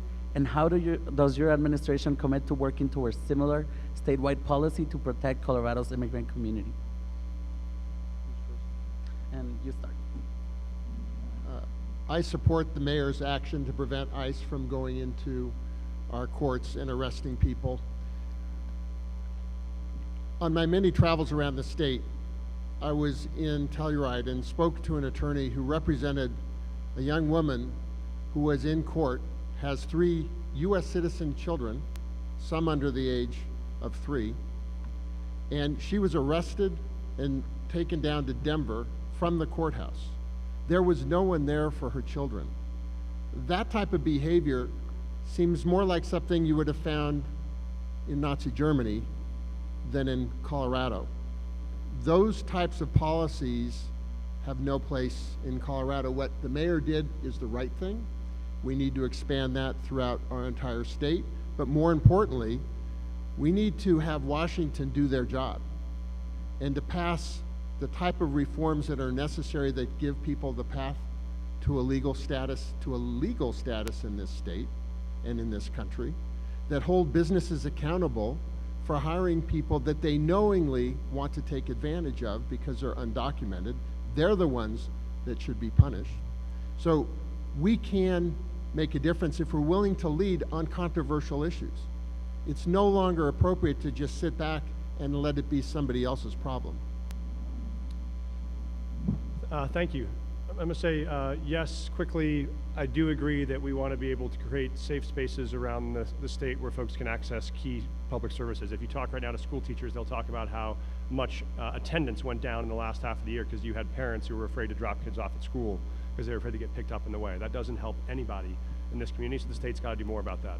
I want to come back for 1 second to the driver's license question. I think it's also important to talk about what the solution forward is. And I think the reality of getting things done in the Capitol is that sometimes it requires coalitions and sometimes it requires courage, right? And so for the coalitions, I was very proud of the fact we got Republicans to sponsor the asset bill. We also came to a point where we had Republicans who would vote for it, and I went to the Republican speaker's office and I said, I have the votes, you got to get us a vote on the floor. And he said, Mike, I love you, but as long as I'm speaker, this is not going to get a vote on the floor of the House. And I said, okay, I love you. Then that means it's my job to make sure you're no longer speaker. And what we did then was go to get the votes to flip that district to make sure we could get a vote of this on the floor. The reason why the driver's licenses are stuck in the JBC right now is the JBC has 3 Republicans and 3 Democrats because the Senate is controlled by Republicans. It swings on 1 vote. And so as long as the JBC is in a lock, you will get no additional funding for the DMV because Republicans have made this their line in the sand they will not cross to allow funding for licenses. So if you want to solve this problem, what you have to do in this moment is have courage. And that means as the top of the ticket as governor, you have to make sure you win back the state Senate seat that Faith Winter is running for in Northeast Adams County to make sure you control the Senate. Please hold your applause until the end of the round. I support Mayor Hancock's efforts to keep ICE out of public places, courthouses, and schools. I'm proud to have served with him as his deputy mayor. And I heard the other day from a principal about a child who came into her office in tears because her mom had to go down to the courthouse to pay a traffic ticket. And she was worried that her mom would get picked up by ICE and she would go home at the end of the school day and not have a parent at home. We simply cannot tolerate this. As your governor, I will defend the rights of immigrants in this state. It's intolerable what we see happening. I'll also just share one other story with you since I still have 60 seconds. I was down in Pueblo and heard about an employer, some workers who showed up to collect their paycheck. And the employer said, "Your paycheck is I'm not calling ICE." We cannot tolerate this in the state of Colorado, and you will see me as your governor lead to make sure that we protect and to defend the rights of immigrant citizens in our state. I'm glad to hear that we're having people talk about leadership and what's going on or what's not going on at the Capitol. Because leadership is action, it's not position. And so I commend Mike for saying, you know what, we're going to remove you because you're an obstructionist. Because it's about the people. It's about doing the right things. It's not about playing politics. I'm not interested in playing politics. I'm interested in solving problems. And I could care less whether the solution comes from a Democrat, a Republican, or an affiliate. If it's good for Colorado, we are going to do it. Because that's what made this country great. Now, at the end of the day, if we're going to do things in a certain way, I'm a firm believer in the rule of law. I'm a firm believer in the Constitution of the United States. So if we are going to say we do not want someone to be detained because they went somewhere to do something, then we should also say, as an American, you should not be detained because you haven't paid your parking tickets and you show up at court somewhere. Let's be fair, let's be equitable, let's have one standard that we as Americans can live by. To answer your question, yes, I do support the mayor on this issue. It's just disgusting. You're sending federal officials to basically capture people, a catch and release type situation. I mean, it seems like something out of Roots, an episode from Roots or something like that. It's just horrible. And we're in the 21st century. And this issue just hits home for me because I'm a person of color. And, you know, these people that come from wherever, they just want a better life, and they want to believe in the American dream. That's why they're here. And so I get a little choked up on this because it's wrong and it's disgusting. And as your next governor, I will tell the president or anybody else that if you send ICE, you send any federal official to the state of Colorado, rounding up other people of color, undocumented immigrants, come on, let's call it out for what it is. Then I'm going to use every available resource, whether it's through the courts, whether it's the National Guard, whatever. I'm going to stand up and be the strongest governor that this state has ever seen, because I'm going to stand up for everybody in this state, because everyone has the right to enjoy this great state. Short answer to the question, yes, I would support their decision in that. Essentially, when we're looking at it, there's really no reason for them to be in these locations. I mean, if they're in the courthouse and you have an undocumented immigrant that is convicted of a crime, they should be getting notified of that person anyways.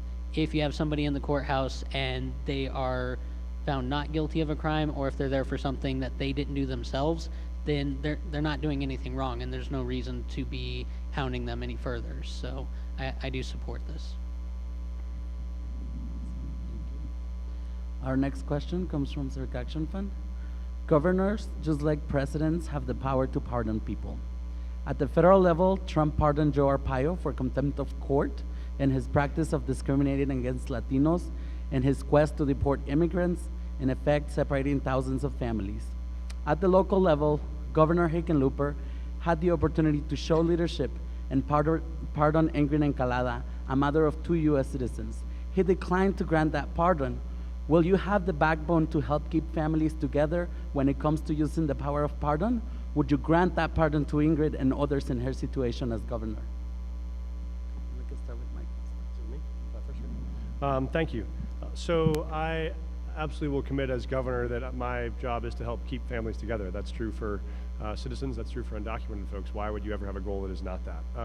I am also a lawyer, and so I'm not going to comment on a current pardon on a current case around Ingrid, because I think that actually puts her at greater risk. If you have an incoming governor who has promised to take action before you take office, that means you provide an incentive for ICE or others to take more aggressive action before you get in. So I would say cases like this, in which you have law-abiding citizens who have families and other citizens who live here, our goal ought to be to keep them together. I think that's critical. I will also add that I think that what we learned from the DMV example here, and it links to our next conversation, is that what we want to do is make sure that the people that get services are integrated into the rest of the state infrastructure. So I'm going to, on the next question, I'm going to say I actually would not support an immigrants and refugees department, because we did this with the governor's energy office to create an energy office for renewable energy. And what happened was when you created a renewable energy office, that became a target for 10 years for the Republicans to try to shut down that office, because they saw it as a game they could play to try to oppose. So what I don't want to do is make these individuals targets in the budget and in politics in the same moment we're trying to protect them. I think those folks' service and support should be integrated into all state services, because they are residents like all the rest of us. What we want to do is to make sure it's as easy for them to get access to a driver's license or for help or for support as someone who was born in Colorado. I don't think they should be treated under separate guise, separate departments, separate rights. I think they should be one of all of us. Yes, I would pardon Ingrid Encalada La Torre. The only thing that she has done is spend her life working to give her 2 children, ages 2 and 9, a better life. And she's the victim of a failed federal immigration system that has trapped her with 2 American children. And I can tell you that as a mom, I would do the same thing. And as governor, I would pardon her. And you will see me use the power of the pardon to keep families together, who've been trapped in a failed immigration system in this country, who have done nothing wrong other than try to give their children a better life. Please hold your applause until the end of the round. You know, the power of the pardon is a very serious tool. You definitely have to look at how you're going to use that, because every situation is unique. You cannot just use it as an emotional tool. I read what Governor Hickenlooper said, and it is a hard decision. It's never easy. It takes a strong person and character, recognizing no matter what decision you make, you're going to lose sleep because of it. So when you talk about dividing families, why is it that it's okay for us to divide American families when we have people that have been incarcerated that have children that they've left behind with their grandparents, with their aunts, with their uncles? Folks, all I say is let's be equal. Let's treat everybody the same, because that's what makes us great. And this issue that we talk about is an issue that we need to rise to the national level so that we can put this behind us. Because I believe we are all in agreement as to what the outcome is. And that is, let's just make sure families are protected. Please hold your applause till the end of the round.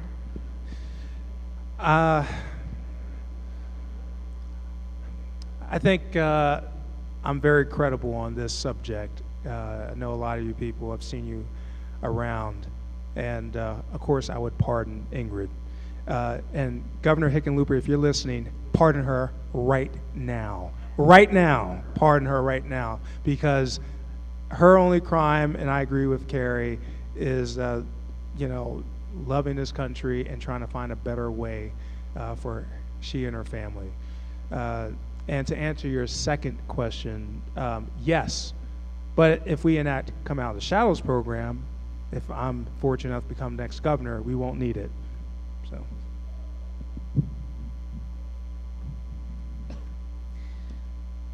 Obviously, we don't want to split up families. When we're looking at this specific case, when you're looking at pardoning people, it does need to be taken on a case-by-case basis. And so we've kind of looked at it before with Ingrid, and we've had the question asked, what was her crime? If you're looking specifically, from what I've seen, what her actual crime was, it was borrowing somebody's identity so she could find work. She came here with the hope to improve life for her and her family, and with the limits that she had, she did what she could in order to be able to provide for them. So in this situation, I do see it worthy of there being a pardon. What throws me off is where we have a current governor who denies this pardon, and then there's examples of another incident where there was a gentleman that was convicted of armed robbery. He was sentenced to 98 years. He was released early due to a clerical error, and he did receive a pardon. And it was a similar circumstance where he got out early, started a family, and then they found out that there was an error. They were going to deport him, and he received that pardon. So why Renee and not Ingrid?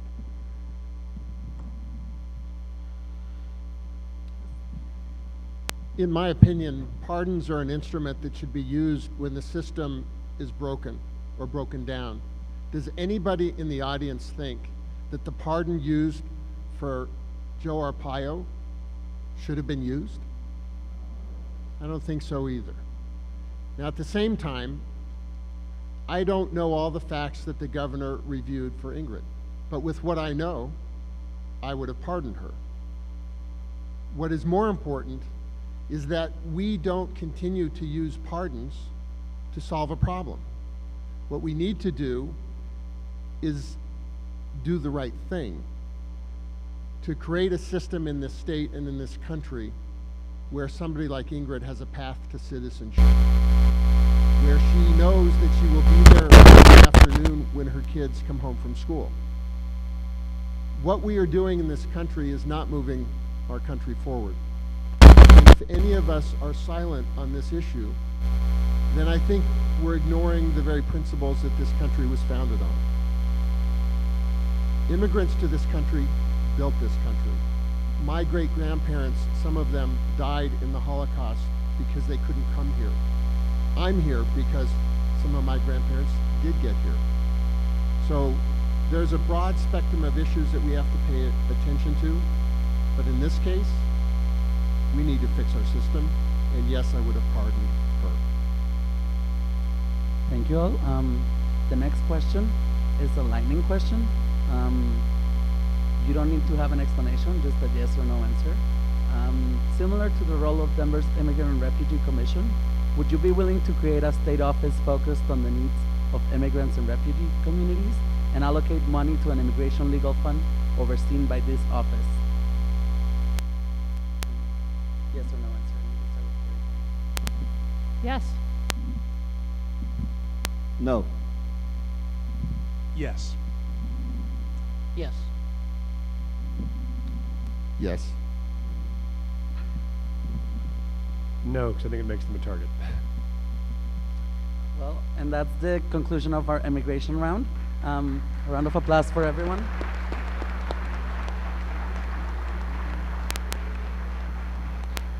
Next up, we have Jessica to talk about elections. Okay, and thank you. And everybody, this is our last leg. So what I would like is for everybody in here who has ever voted to stand up and kind of shake it out and say, "Woo, voting!"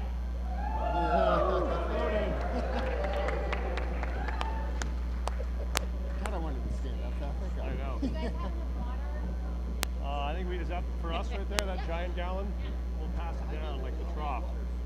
I don't know. I think some of us share it. How do you multiply over there? Thank you. I think some of us share it. Anybody else, you need any of your 4 glasses filled? Anybody?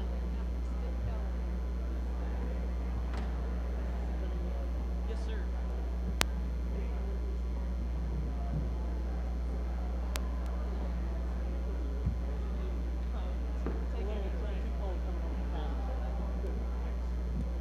All right, okay, let's settle it all back down. Let's pull this back together.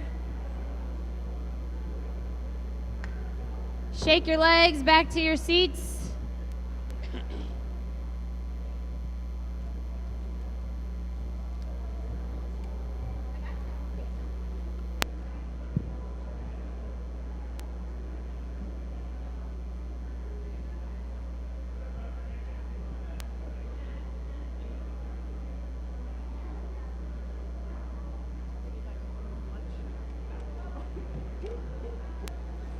The downside when people stand up is you're going to lose half of them. All right, let's go. Let's pull all back together. I want one of those. You want a granola bar? All right. You lost some of your candidates to get food.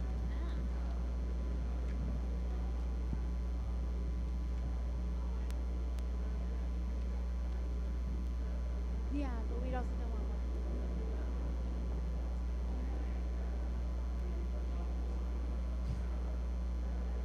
Okay.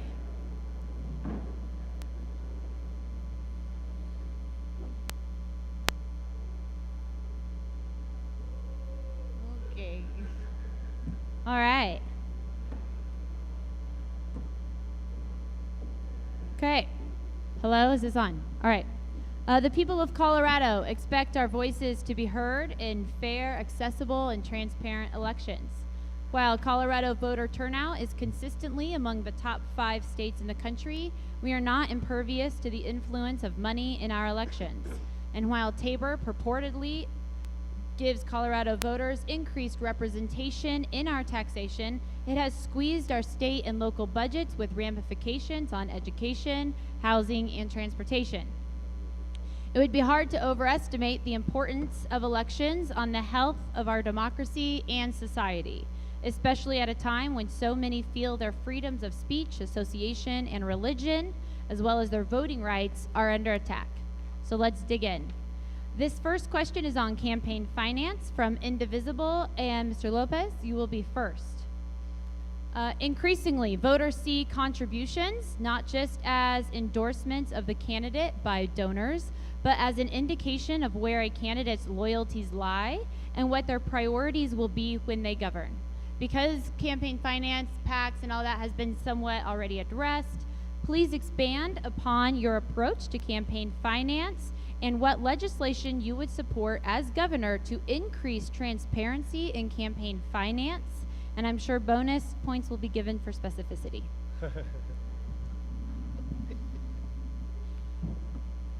You know, it's funny how our government has evolved, specifically when it comes to elections. And we all as individuals feel that our voice is no longer heard. You know, our voice is always lost in the masses of noise. And every time we try to pass legislation, every time we try to create transparency, there is somebody out there that wants to do something different or get around it. That's why today you have a lot of individuals that are running and funding their own campaigns. That's why there's a lot of individuals that are not able to run for office even though they may be the right candidate with the right vision and the right attitude. My campaign, there are 64 counties in the state of Colorado. I asked for $64 to people to contribute to my campaign, because that's $1 for every county.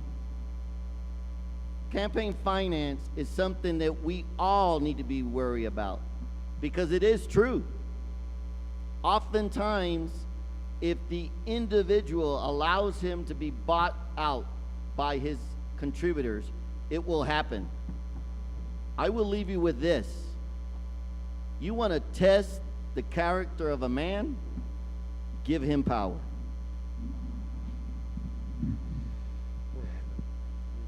I actually support public financing for campaigns.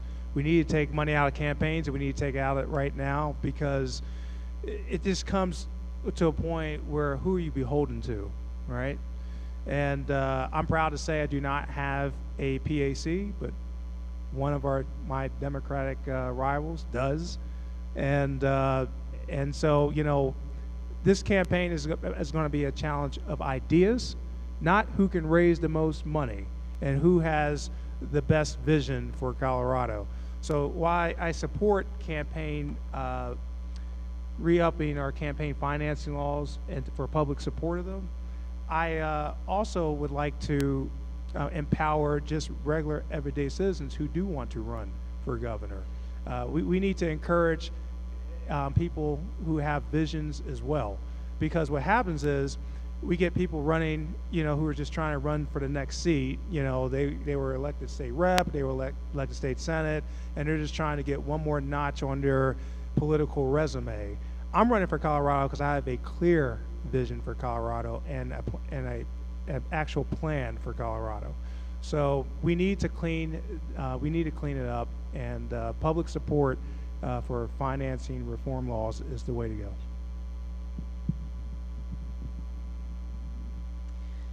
When we're talking about campaign finance, you find a lot of issues that can arise with that. I've read studies that show that if somebody that is running for office and they believe that somebody has contributed to their campaign, they're more willing to meet with them and talk with them than if they believe that they have not.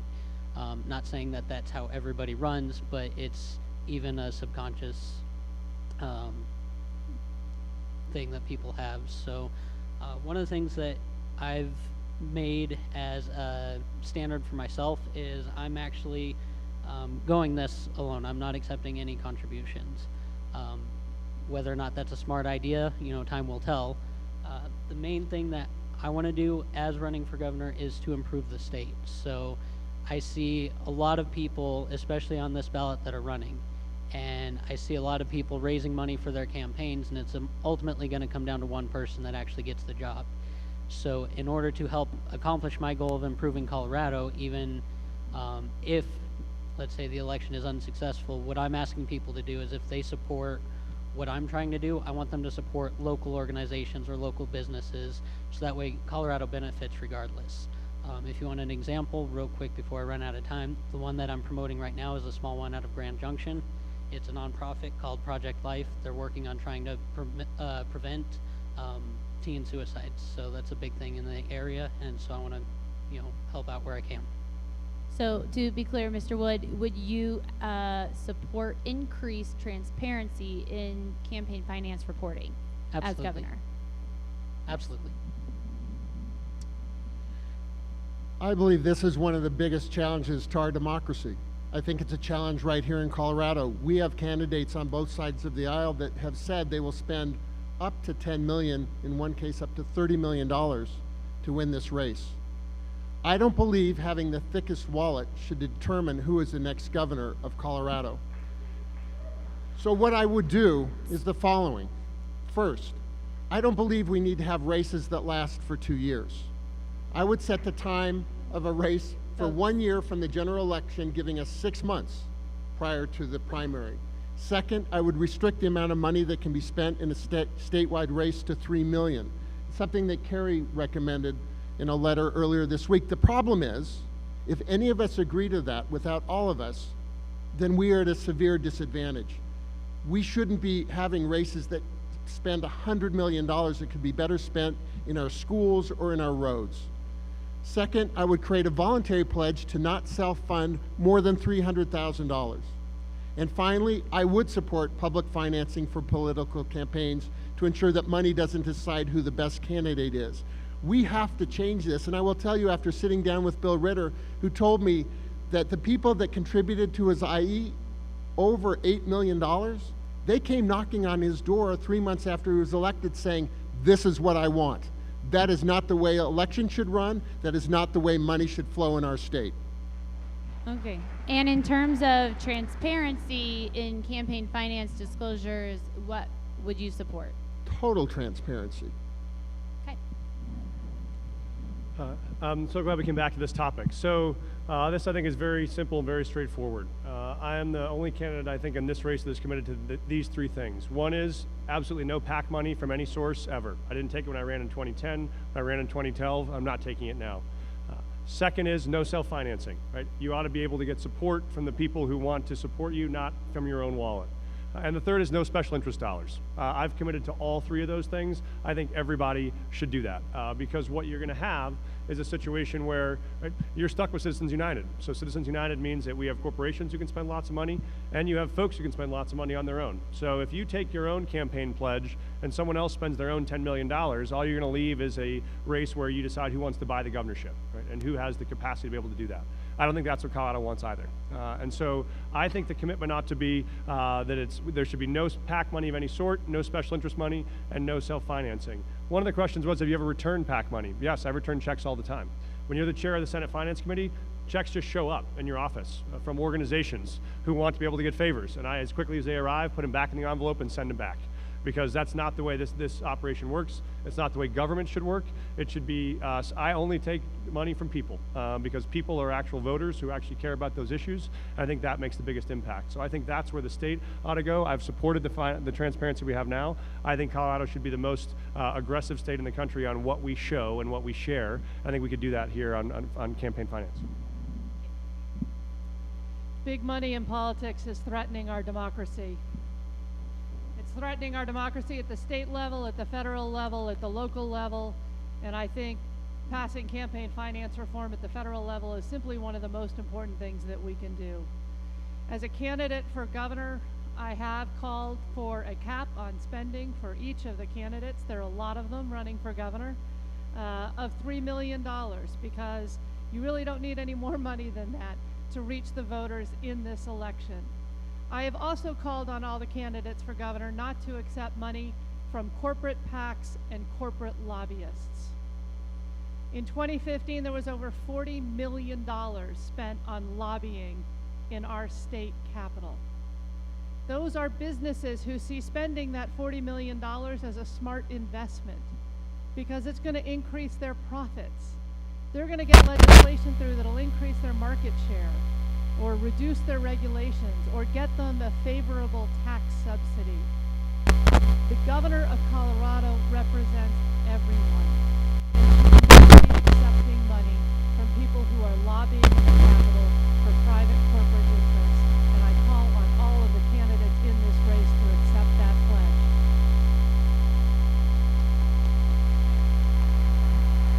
Thank you all. The next question is a fusion question about taxes and ballot issues. This question comes from Together We Will, and it will begin with you, Mr. Underwood. Both the Tabor Amendment, which restricts state and local government's ability to raise taxes, requiring all tax increases be approved by voters, and the Gallagher Amendment, which dictates a 45-55% ratio between residential and non-residential property taxes, have been cited for Colorado's difficulties to fund essential government services like education, transportation, and healthcare, specifically leaving Colorado 47th in the country in funding for education. First, do you think that Tabor and Gallagher are the cause of Colorado's funding woes? If not, what is the root of the problem? And second, as governor, how would you solve Colorado's problems with funding? And I would like to remind you that this is an elections question, not an education question. And for the room, there will be a forum on education that's being put together. We know that this is a hot topic issue, and our candidates have been leaders on these issues, but this is about elections. Sure, thank you. Actually, it's a dream come true to get a question like this because this is part of my campaign platform. Out of the 6 major candidates, I'm the only candidate here that has actual plan to get rid of Tabor once and for all, and to unwind the harmful effects of Tabor has done to our state. Tabor has taken money from our schools, our roads and infrastructure projects. I mean, where is the money going to come from to repair our roads and our infrastructure when we have money going out of the state instead of keeping the money in the state to do what we need to do with it? So if I'm elected governor, what I'm going to do with Tabor is put it up for a vote in the state house, start there, and to send it up to the state senate for another vote, and for me to sign, basically, for it to be put up for a statewide vote in the fall of 2019. So if I come in January 2019 as governor, we're going to hopefully put it on a off-year election ballot in the fall of 2019 to get rid of Tabor once and for all. It's time, and it's time now. We need a governor who is going to lead on this issue and not have one foot in, one foot out. I'm not going to work around Tabor. I'm not going to work through Tabor. I'm going to get rid of Tabor. That's what I'm going to do.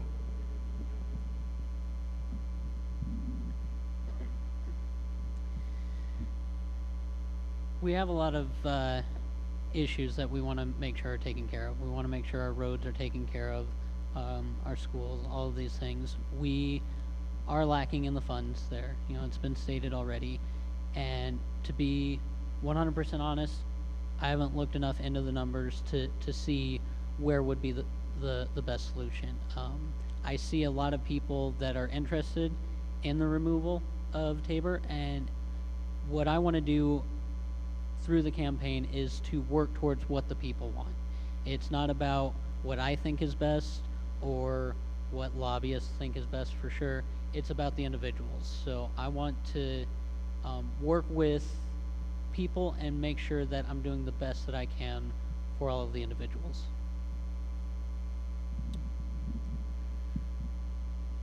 Everywhere I go in Colorado, people say Tabor is the problem, and I would tell you, yes, it's a problem. It's taken over $2 billion out of our state's budget that could have gone to education or roads. But it is not the only problem. The second part of that issue is leadership. We can sit and complain about Tabor, or we can do our job as political leaders and say an investment in education is worthwhile. Being 48th out of 50 states and funding higher ed is not a Colorado value. Not paying for our roads and infrastructure is not a Colorado value. So you do have to reform Tabor. I don't believe the people of Colorado are willing to give up the right to vote on new taxes, but everything else within Tabor needs to be gone. And as your next governor, I would work to do that, but it's not the only issue. Gallagher is another issue that we face. And I sat down with Dennis Gallagher, the person that wrote it, and said, Dennis, I know why you did this in the first place, but it's not serving the purpose you originally intended. It's damaging our state. Would you be willing to consider changing it? And he said to me, well, no one's ever asked. Yes. So what I would tell you is leadership matters. Listening to what people's concerns are matters. Negotiating solutions matters. There's not enough money in our state $30 billion budget to pay for our roads and our schools. It will take leadership, both to modernize Tabor and Gallagher, but also to go to the people and say, this is worth your investment. So to your first question of are Tabor and Gallagher responsible for the cut in state budget, I think that is a fact, not an opinion. And so I'm not sure, that's not fake news. I'm not sure there's an actual alternative answer to that other than that is factually true. And then the key question is what do we do about it? And so I have committed to taking action on Tabor, and here's what I think has to be done. As people in this room probably know, there are two fundamental parts of Tabor. The first part is the part that requires that voters always vote to approve tax increases. Right? We are the only state out of 50 in which that is the case. So if you go to your state senator and say, I'm mad that you're not increasing school funding for schools, why don't you do that? Well, because constitutionally, she is not able to do that under Tabor. That's the first part. The second part is the formula that restricts the growth of the state budget regardless of what the growth in the state economy does. And so what you have right now is a Colorado where we have one of the fastest growing economies in the country, and you're still going to have $1 billion hole in K-12 funding, $1 billion hole in roads and bridges every day, and tuition increases at higher ed institutions every year. That is the problem you have to fix. So what I've said is I would build a coalition to go to the voters in the first term to be able to repeal that second component of Tabor, which forces refunds, and instead say, you know what, we allow the state budget to work the way your family budget works, which is in good years you do a little bit better, you have that money for savings, to invest in college savings or invest in home expansion, and in tight years you tighten the belt. Right now, the state budget's the opposite. In tight years, we tighten the belt. In better years, we just slightly tighten the belt, which means you never have the chance to actually invest in the infrastructure you need. No successful business ever grew by refusing to invest. The state can't do it either. So I'm the only candidate running for governor that has taken on Tabor and won twice. Okay. I was the author of Amendment 23 that voters in Colorado approved in 2000 that exempted school funding from Tabor and allowed us to avoid even deeper cuts in our public schools than Tabor otherwise would have required. I also helped put Referendum C on the ballot, the last balanced budget agreement that passed here in Colorado that waived Tabor's limits. Both of those measures had broad bipartisan coalitions to pass them. And as your governor, I will lead to create a broad bipartisan coalition to pass permanent Tabor reform so that we can keep up with the demands of a growing economy here in Colorado. We should not rank at the bottom in funding our education system. We should not allow our infrastructure to deteriorate. We need to modernize our infrastructure to meet the needs of a growing population and a growing economy. We need to invest more in our education system, and I will lead the coalition to permanently fix Tabor so that we can do that.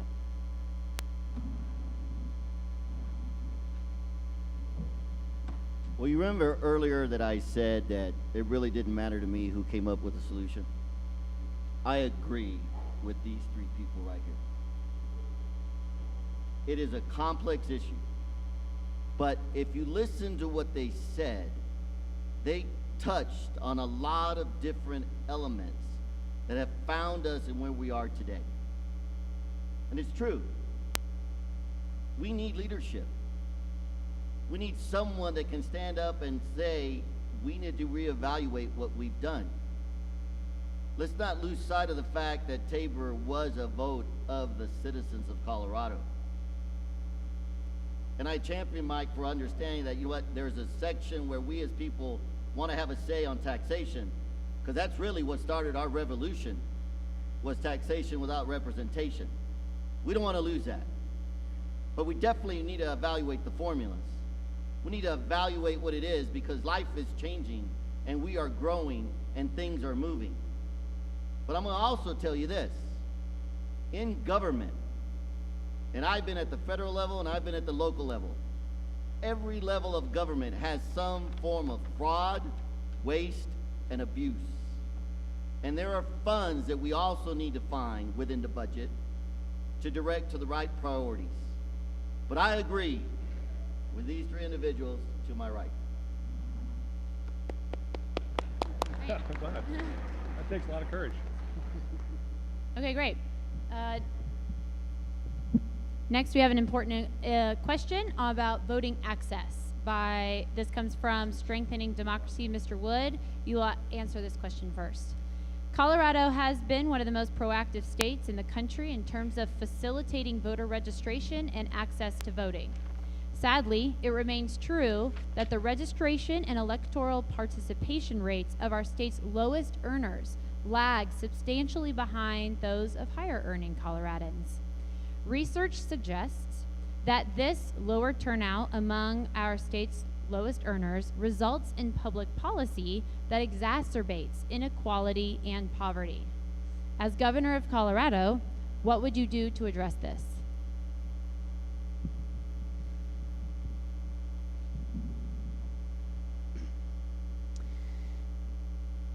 When it comes to having the ability to vote and everything, I mean, I'm glad that we all have the right and all that.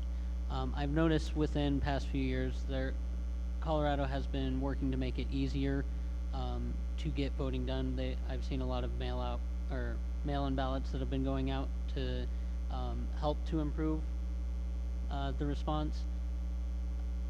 It's a difficult question on how to go about doing that specifically. When you're looking at those in lower incomes, I think you get a lot of people that just feel that their voice isn't heard. And what we can do on a state level is difficult to say. What I'm working specifically on is trying to make sure that anybody that does have an issue has the ability to contact me directly, and I always work to respond to those that do reach out, to let them know that their voice is heard and that they can help to make a difference. That's really all that I have on that topic. One of the most powerful experiences I've had as a candidate is to be in a parade. And you think, well, why would that be? Many times in the parades, Labor Day being one of them, one of my first, I made it a point to run along the side of each side of the street and shake as many hands and ask as many questions about what they cared about and what their name was. And what I learned is that I was shaking hands with people that felt that they had no voice. They were working class people, and they were struggling just to survive. And the sense that I got is, per your point, is they're not being heard. And when it comes to the ballot box, they don't have any money to give, and they don't think that they'll ever be listened to.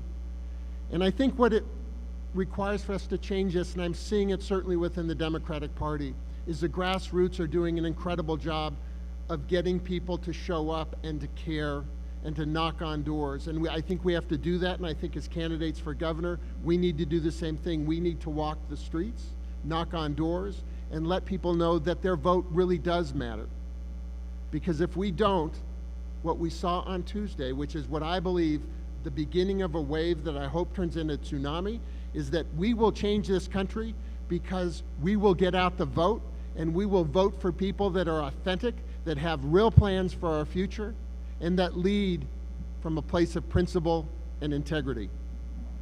So, Mr. Ginsburg, let me clarify, in terms of specific policy recommendations that you would have for increasing turnout among lower income voters, you have no policy recommendations. What I would tell you is I would oppose any policy that tries to limit people's right to vote and ability to vote, to make it more difficult. In terms of having a specific policy, I think this is more about leadership than it is about policy. Thank you. So, two critical components. One is there are a couple of key things we've done over the last couple of years that I was proud to sponsor. One of them was obviously creating Colorado as an all vote by mail state, right? So one of the things you saw now is one of the easiest way to make sure folks get a ballot is to literally make sure they get a ballot, which means send it to their house and have it be on their kitchen table so they have the chance to look at it and to send it in. So that's significantly expanded our participation in Colorado, made us one of the highest turnout states in 2016. The second was all of the maybe unseen battles to fight the legislation about voter suppression, right? So I was proud, and the Finance Committee was the place where voter suppression bills went to die. So a lot of them ended up on my desk, and we got to kill them because whether it was photo ID laws, those have disproportionate impacts not just on immigrant communities, but on many communities of color, particularly African-American communities in Northeast Denver, and so proud to fight against those. The question is, what do we do next to continue to expand and make more and more voter access?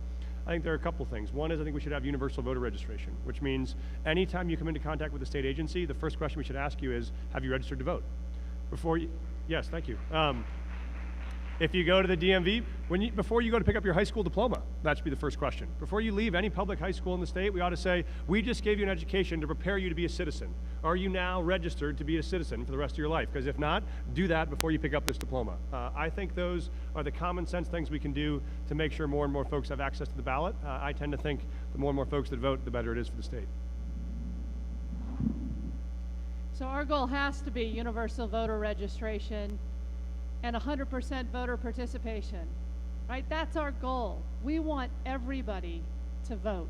And I have to applaud Senator Johnston here for his work and the work that's been done here in Colorado, because we are a national leader with same-day registration, with pre-registration. With all mail-in ballots, we are one of the highest performing states in terms of engaging people in voting. And I'll share a story with you. My daughter turned 18 in October, and a ballot arrived. And she looked at me and said, "Am I registered to vote?" Yes, because when she got her license, when she was 16, she pre-registered, and the ballot arrived, and she was able to cast her first vote on Tuesday.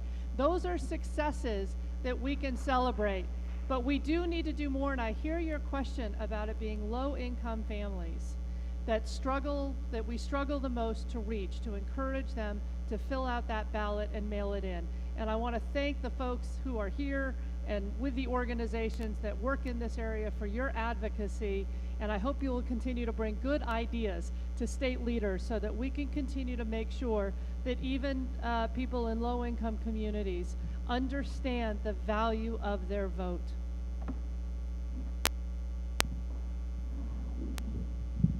You know, it's pretty simple to me. People don't turn out to vote because they don't believe that the elected officials care about them. If they believed we cared, they would come out to vote. You know, Saturday was Veterans Day. I'm a disabled vet. I spent 4 years in the Air Force. One of the things that we need to remind people is duty, honor, and country. We have a duty as citizens to vote. It is an honor to vote at the ballot box and protect our democracy. It is our country that we need to have a voice for. As a policy, you have to ask yourself, why is it that in our educational institutions, we don't feel that it's right to spend one day or a half a day in educating our children about what it means to vote and why it's important to vote. You can have all the registrations that you want in the world, but if they don't feel that we care about them as individuals, they will not come to the ballot box. It's a complicated issue, but we start from a very simple step. It's about honor, it's about duty, and it's about our country. So, Mr. Lopez, to clarify, your specific policy proposal as governor to increase turnout of voting among lower income voters is education, having a day for education about the importance of voting at school? About the importance of voting and what that means. Okay. I actually agree with universal initiatives to get more voters to vote here in the state of Colorado. And I actually agree with Mike on, if you're going to pick up a diploma, you should be registered to vote. We have to make sure that we're grooming the next generation of active citizens to participate in our democracy. It's very important. With respect to getting more lower income people involved in the process, we got to give them better candidates and better reasons to vote, right? I mean, we got to give them a reason to go to the ballot box to submit their votes, and so they can participate in our democracy. Because I tell you what, I've traveled all over the state. It's just 64 counties. Proud to say, been in almost 40 counties to date. And let me tell you something, there's a lot of despair of people tired of voting for the same people over and over again. And if they were in one race, as in a capacity of a state rep, then they run for a state senate and they get the same thing over and over again. So one thing that a lot of people like about my candidacy is that I'm a straight shooter and I'm a straight talker and I have plans. Okay, I'm gonna tell you how to get from point A to point B. And so we have to do a better job of submitting better candidates so we can actually get something done here in our state. So to clarify, Mr. Underwood, your solution for turning out lower income voters is your own candidacy? Well, that's a start. It's a start. Okay, It's a start. we are running a little bit earlier, so I'm going to use some of my discretion as a moderator to help expound and give you guys another shot at this, because this isn't. That was a big fail. Yeah. Okay, let's try this again, folks. So in our system, every active registered voter will receive a ballot sent to their mailbox. Okay. First of all, it's important to note that it's active. So if you have moved, that registration, while we are trying to do national change of address, automatically updates with your move across counties. If you have moved, if you are younger, especially those kinds of voters, people who rent and so move more, are disproportionately affected by their ballot not coming to them, because once they are rendered as inactive due to an undeliverable ballot, or their ballot is going to their old apartment, they're not receiving their ballot. We see an incredible disproportionate turnout among active to inactive voters. Okay, so that's the first piece. The second piece, because we have all mail ballots, first of all, one way to vote is to mail your ballot in, right? That requires a stamp. I don't know about you guys, I don't have a page of stamps laying around. Right now we do have drop-off boxes, okay? However, for rural voters, those drop-off boxes are few and far between, correct? Third, because we have drop boxes, we have a 3-week window to turn in your votes. In-person voter centers, called voter service polling centers, are being scaled back as proposed by the Secretary of State and other Republican legislators. Okay, what we know is that with fewer in-person voting options, it is typically bilingual or monolingual non-citizen people who need help with their ballots. It is typically people who are uninformed voters, not those super regular voters who need those in-person services, which are being specifically being scaled back. Okay? So these are also voters who, because if the locations aren't being scaled back, the hours are being scaled back. Okay? So these voters are also the people who work at restaurants and service industry jobs, that even if they get their 2 hours off work, that comes out of their pay, right? Because they're not getting the tips that they would receive if they were at work, right? They're also voters who work at different times. So, enough editorializing from me. I'll give each candidate another 30 seconds to see, based on kind of the panoply of issues that affect voters, not your own candidacy, not the inspiration, none of that, but a specific policy position that you would take to help people vote.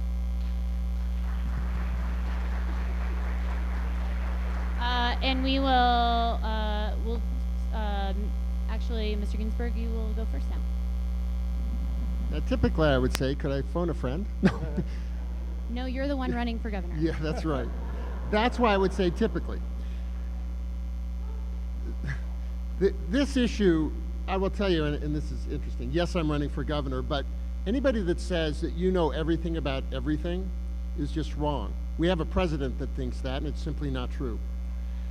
The truth is, if we scale back, and I know there are attempts to do that, it's not the right policy. Yes, I agree with everyone else here that we should have universal voter registration. Yes, I believe our schools should teach civics, so when you do graduate, you do what Mike suggested, and you register when you get your diploma. Those are all good policies, and I would support everything that has been recommended here.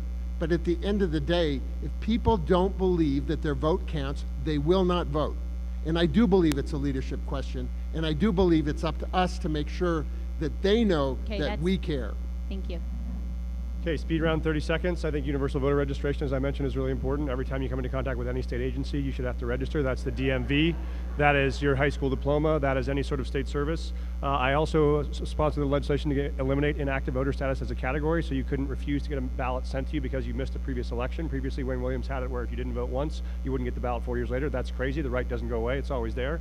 And finally, I would say that I would also support a mandatory change of address alignment form. So anytime you file a change of address form, your ballot will get forwarded to whoever you forward the rest of your mail when you move your mail. Okay. Former State Treasurer Kennedy. I second what he said. Speedy. All right, Mr. Lopez, former mayor. I always find it interesting that we have to complicate a very simple issue. And yes, there's a lot of different ways that you can encourage people to vote. But folks, let's be real. It's about self-accountability.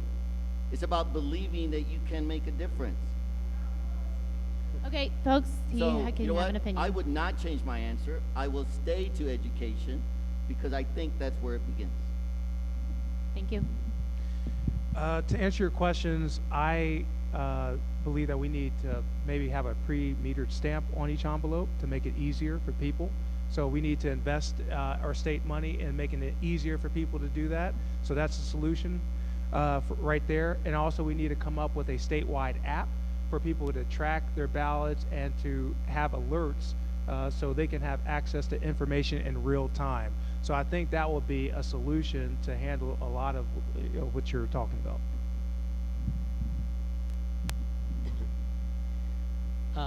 Well, aside from appointing Mike and Eric to oversee the changes here, I think the only other thing to add to it that I've heard recommended is to look into potentially having the day that everybody votes as a holiday.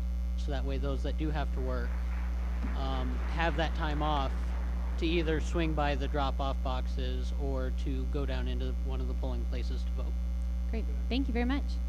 Okay, now we have a lightning round, and since elections went last, we get 2 lightning questions. Okay. So a little background, and so former State Senator Johnson, we will be starting with you, okay? As noted, Colorado has prioritized and voters expect fair, accessible, and transparent elections and to be able to register to vote and vote without fear of discrimination. If elected, you will come into office with a new Attorney General, potentially a new Secretary of State, and at a time when presidential elections are gearing up again. Given the president's rhetoric and his establishment of an election commission headed by Chris Kobach, who is notorious for pursuing the disenfranchisement of voters based on immutable characteristics, and that commission's request for voting rolls from all states, voters are reasonably anxious about the safety and security of their voting rights. We have 2 questions for you. I will read the first question, and after each question we'll go down the line, then I'll read the second question and we'll go down the line again. All right, number 1. In Colorado, the Department of Revenue is registering voters at DMVs, for example. This should be a uniform process, but often is not. Will you work across agencies and with our Secretary of State to prioritize compliance with the National Voter Registration Act to ensure no matter where a Coloradan lives in the state that they are afforded the same opportunity to register to vote through the Department of Revenue? Yes. Yes. Yes. Yes. Yes. Yes. Woo! All right, number 2. We're on a roll. Yeah, that was a good one. Woo! All right, former State Treasurer Kennedy, we'll start with you. Will you commit to standing up against any federal efforts to disenfranchise Colorado voters, any efforts to make it harder to vote, or any efforts to create doubt in the security and credibility of our election systems and processes in Colorado if elected governor? Yes, I will stand up to the Trump administration and protect the people of Colorado's right to vote. I will protect the right of the people to vote. Yes, I will protect the right of people to vote. It's a right, not a privilege. Absolutely, yes. Yes, without question. Yes. Woo! All right, thank you. We are ahead of schedule, and with that, we have time for one more audience question, which I will read. And Mr. Lopez, this will start with you. We'll do this last audience question, and then we will go to closing statements. Okay. A recent study came out last month showing. All right, this is a fun one. Okay, we're going back to environment here. A recent study came out last month showing that 75% of insects have disappeared from the globe in the past 27 years. Not coincidentally, neonics and insect-killing class of pesticides were introduced at the same time. We're experiencing massive bee die-off, bee as in bzz, every year in this country. And neonics are one of the main causes, according to scientists. The state of Maryland just banned this class of pesticides. Would you support a ban in Colorado of these unnecessary bee-killing pesticides? Because this is a science-y kind of nuanced question, even though it's a yes or no question, we'll go with 30 seconds. All right, and Mr. Lopez, you are first. You didn't prepare for this question? Yeah, really, Yeah. bees. We can, and you can feel free to answer it a little. I will not be such a. I would hope that they would find stickler. something that kills the beetles that are killing all of our forests. That would be awesome if they could find something for that. As it pertains to bees, you know, for not knowing all the technicalities of the scientific study, I think it's something that I would have to evaluate a little deeper before I took an opinion on something like that. Fair enough. I don't support pesticides because it harms our environment, but I agree with George. I have to really look at this and dive deep into this, but I am pro-environment, obviously, and I would want to learn more about it. Obviously, I'll want to look in more in depth before we just commit a solid answer to it.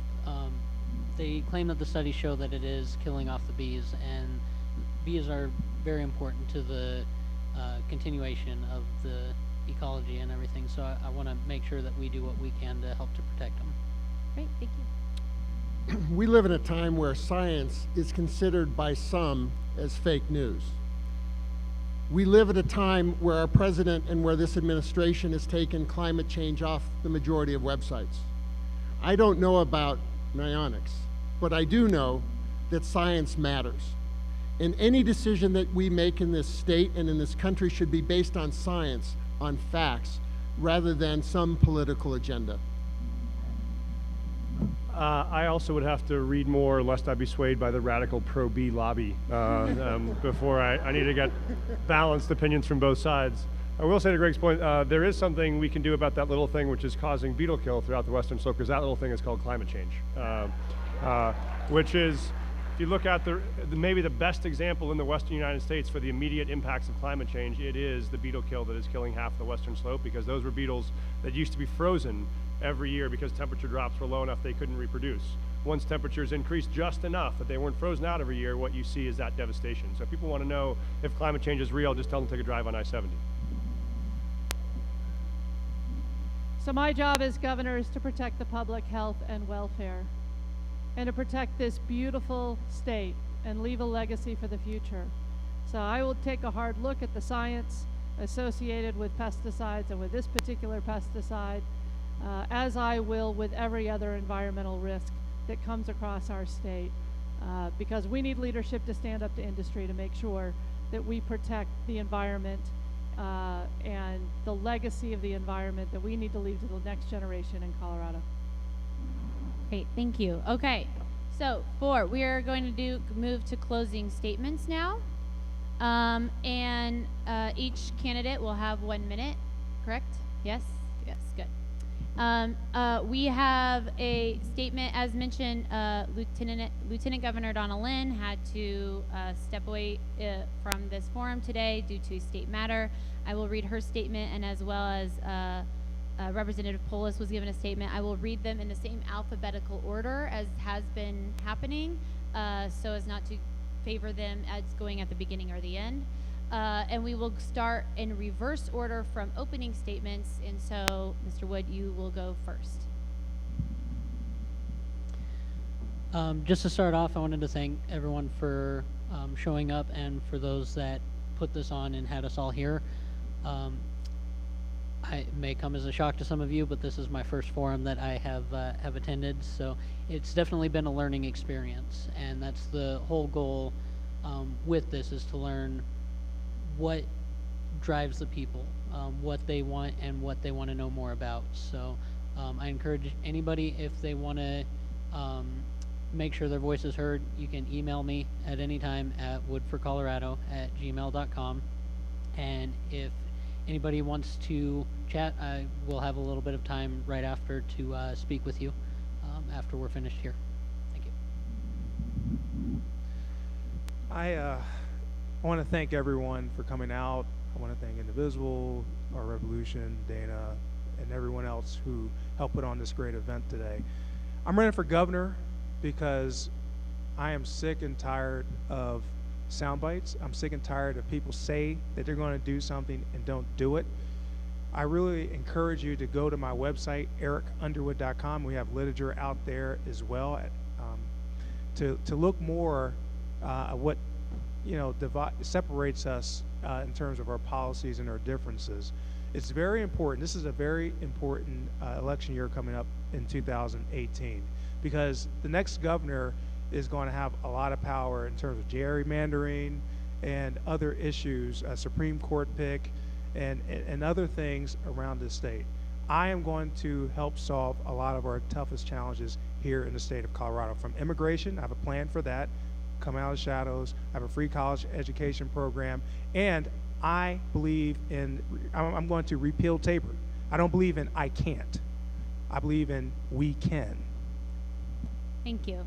Okay, now we'll have a statement from Representative Polis that I will read. It is also subject to the 1 minute mark, so I will be watching our timekeeper. Ready? I am so sorry that I could not stay with you for the entire forum today, but I wanted to thank you all for being here and for everything you're doing on behalf of our great state. I'm running for governor to turn bold ideas into real results for every family in Colorado. With Donald Trump in the White House, it's on all of us to stand up for our rights, stand up for equality, and stand up against his assaults on our democracy. But defense can't be all we do. Here in Colorado, we need to lead the way forward. We can lead the way forward on renewable energy and build a brighter future for all our kids by making our state 100% renewable by 2040. My plan will protect our environment, protect our health, and create thousands of clean energy Colorado jobs that will never be outsourced. And we can lead the way forward on economic opportunity. Colorado has a strong economy, yet for too many families, it's getting harder and harder to buy our home or save for retirement. We face big challenges today, but I know that if we work together, we can make this bold vision a reality and create a bright future for every family in Colorado. Thank you. All right, and now I will become the Lieutenant Governor. Okay, this is from Lieutenant Governor Donna Lynn. I am so sorry. Are you ready? Are you good? Okay. I'm so sorry that I am unable to be with you this afternoon. Unfortunately, Governor Hickenlooper is out of the state, and I have some unexpected official responsibilities that I'm now dealing with. Please know that I hope to attend future events, and as someone who is new to politics, I'm excited by your enthusiasm and incredible ability to organize events like the one here today. The topics you plan to discuss are incredibly important, and as your Lieutenant Governor, I have been working on them every day. I believe that we must continue the transition to clean, renewable energy because climate change is real, and we must do all we can to slow its effects. And I am proud to have worked with our governor to keep Colorado in the Paris Climate Agreement. We will work toward these climate goals regardless of what the federal government decides to do. We must pressure the federal government to pass strong, comprehensive immigration reform, and I have been a voice as your Lieutenant Governor. Here in Colorado, we will remain welcoming for all immigrants and ensure they have the resources they need to be successful. Again, I apologize that I'm unable to be with you today because of this morning. I hope you will take time to learn more about me. Right. Okay, and now, former Mayor Lopez. Mr. Lopez, you're up. So, I told you I'm running for governor because I believe it's about all of us. But remember, I'm the only Republican candidate sitting here in front of you today. Because regardless of whether you vote for me or not, I will fight for every Coloradan when it comes to issues that pertain to protecting our families, our children, and our future. Because I truly believe that all Coloradans want to live in a state where life is richer, fuller, and better for everyone. Now, I showed you earlier a picture that shows one sheet of paper with two different faces. What that means is that sometimes we look at things differently, and that's okay, because we need to have stimulating conversations. But at the end of the day, we have to remember this: if we don't come together, we won't have a beginning. If we don't stay in discussion, we will not progress. And if we don't work together, we're going to fail as a state. So I grew up here in Colorado, and I have 3 brothers and sisters who joined my family through the foster care program. And I also have a sister who joined my family through her church. So I grew up with siblings who hadn't been given the opportunities that I had been given. And I saw firsthand how important the opportunities are that all kids get through their public schools. It is why I have made public education my top priority as governor in the state of Colorado. I'm also focused on health care because everyone in our state needs accessible and affordable care. And finally, I am committed to making sure that we protect Colorado and we keep Colorado the place that we all love. We are expecting another 4 million people to move into this state. We need to plan for that growth. We can be a model for the nation in showing a way forward that is more sustainable and more progressive. And Colorado can be the state that stands up to the nonsense we see coming out of Washington and continue to lead. I'm going to stand up because I've been sitting for 3 hours like the rest of you. So thank you, first of all, for reaffirming my faith in democracy, that you would stay for a Democratic forum longer than a professional football game. I also want to thank Greg for being here for 2 reasons. One, I want to thank you for your service as a veteran this weekend, and I want to thank you for showing up, because in the moment where we're trying to bridge conversations across diverse groups, the first thing that matters is showing up. So I really appreciate you taking the time to do this. I think this election is about having the courage to cross the divide, which I've spent my entire life doing, whether it was teaching in one of the poorest rural communities in the country, whether it was running a school for mostly immigrant families in North Denver, whether it was representing an African-American community in Northeast Denver in the state Senate. That's what I've spent my life doing. I think it is about then having the humility to listen once you cross that divide. Then it's about having the conviction to act, so that when the things that matter to you, you're willing to take the risks on to show that these moments are going to require courage. I think our Colorado promise to create jobs for everybody, our plan for renewable energy, and our plan to finally change Tabor to bring back infrastructure is how we can do that. We'd love to do it together. Thanks for being here today. Clearly, our democracy is at a turning point. The fact that we can all be sitting up here, and I think it's clear all of us care deeply about this state.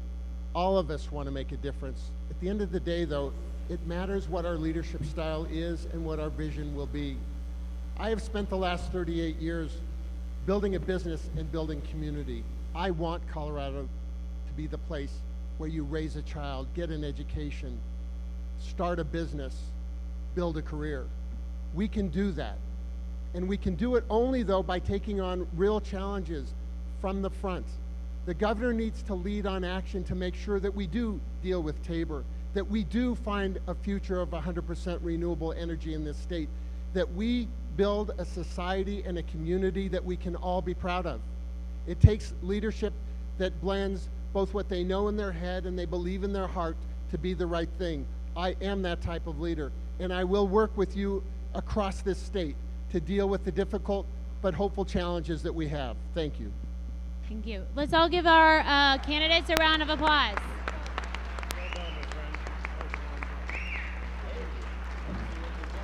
Thank you all for being here. This is the conclusion of our forum. We thank you to the audience and to the organizers, organizing organizations. Again, this will be online at 350colorado.mymetmedia.com is where it'll be online. We hope to see you at forums going forward. Thank you very much. First of all, we want to mention that out of 7 candidates who showed up, We ended up with 6, right? Okay. Yes. Jared Polis had to leave early, and that was a scheduling issue, I guess, between him and the organizers of the event. We also only had one woman here today, Carrie Kennedy. We were missing Kathleen Cunningham, Michael Schroeder, and Lieutenant Governor Donna Lynn. So I want to go ahead and open up Madison. Let's go ahead and start off with an analysis on today with regards to energy. Okay. So most of the candidates were in support of clean energy. There were 2 candidates that were concerned with the 25-foot setbacks from parks and schools and water sources. And Greg Lopez did not make his position very clear, and therefore we are not really sure what his position is. So, yeah. All right, thank you, Madison. Janice, why don't you talk to us about some things that happened today with regards to immigration? Yeah, so the first thing that I noticed is that most of the Democratic and the independent candidates, they kind of share a lot of their visions about immigration, just with some minor differences. Most of them are supporting the Values Act or a version of that one here in Colorado. Values Act was the one that passed recently in California and basically supports protection to undocumented immigrants when they deal with law enforcement. So that's interesting that most of them have the same views on that. Also, they share it on the driver's license issues here in Colorado. Some say because of safety issues, they say that the people are more protected when everyone has a driver's license in the road. And the one that was a little bit controversial was the pardon of Ingrid Escalada. Some agree with Hickenlooper on not doing the pardon. Some do support a pardon. Finally, the Republican Lopez, the Republican candidate. The only one Republican here. Yes. Today. So he didn't make clear any of his positions for completely about those issues. He said though that he supports the rule of law, and also said that basically. That he wants to talk about this with across the aisle. Basically. So he wants to have a conversation. Yes, he's open. All right, and then Joshua, our president of the Student Government Assembly, why don't you talk to us today a little bit about electoral law and specifically with regard to super PACs? Sure. Well, I'm sure as we can all agree, super PACs are definitely an issue that do plague our electoral process currently. So it is worth noting, first of all, that the candidates all did agree that there needs to be increased transparency when it comes to campaign funding and spending, where that money comes from and where it goes to. Lopez and Ginsburg both were the only 2 out of the 7 that were currently here, well, currently there at the time, that did not agree to not take money from the oil companies in Colorado, interestingly enough. However, the others did agree that that was something they didn't want to do. Lopez said that he would take $1 from each of the 64 counties, in addition to his own personal fundraising. And there were some different ideas given about potential caps for the spending on campaigns, whether Johnston's $300,000 up to Kennedy's $30 million. But as to what that'll actually look like in the future, we don't really know. All right. Okay, let's move on to Cassie. What is your analysis as far as an overview of today? Can you share with us some of the best of? Well, I guess I would say maybe not the best of, but maybe the most interesting for the political or for the different candidates is that Wood definitely has a different perspective of oil and gas rates. He seems to still be very strongly supporting fracking, and he wants to have more of a buffer going from gas rights into into green energy. And so I think it's an interesting perspective that he's bringing to the table that none of the other politicians seem to have. Also, I will say valiant for Lopez showing up late and being the only Republican here. He did show up, but he was very much okay with that. He was, and I will say he was kind of in the the wolf den or the snake den. So I will say it was very strong of him to be here. He did not really he didn't really say much overall, but he did have quite a few things that seemed promising for Metro State as a whole, and so he showed up as a participant. Yeah, exactly. Which is what he was supposed to do. How about you, Madison? Anything you want to add to that? Yeah, I just wanted to give a quick little explanation of a lot of the candidates referenced the Martinez decision while they were talking about clean energy. And that is a decision that was just handed down by the Colorado Appeals Court.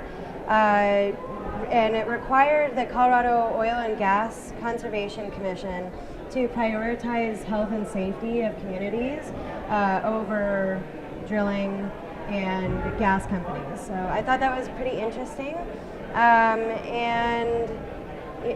Once again, natural gas and oil support more than 232,900 jobs, or 232,900 jobs, and provide $23.1 billion in wages. So it's a huge portion of Colorado's economy. No, I think that wraps everything up pretty well. All right. Well, once again, I'm Dana Kimmett with Met Radio. Next to Madison Lauterbach, the editor of our newspaper here at the Metropolitan, Joshua Gardner, president of the Student General Assembly, Sandra Ballard, who is with us as our web content editor at Met Media, and as well Janice Carrascal of Noticiero TV Met. We are happy to have you with us today, and we look forward to seeing you again.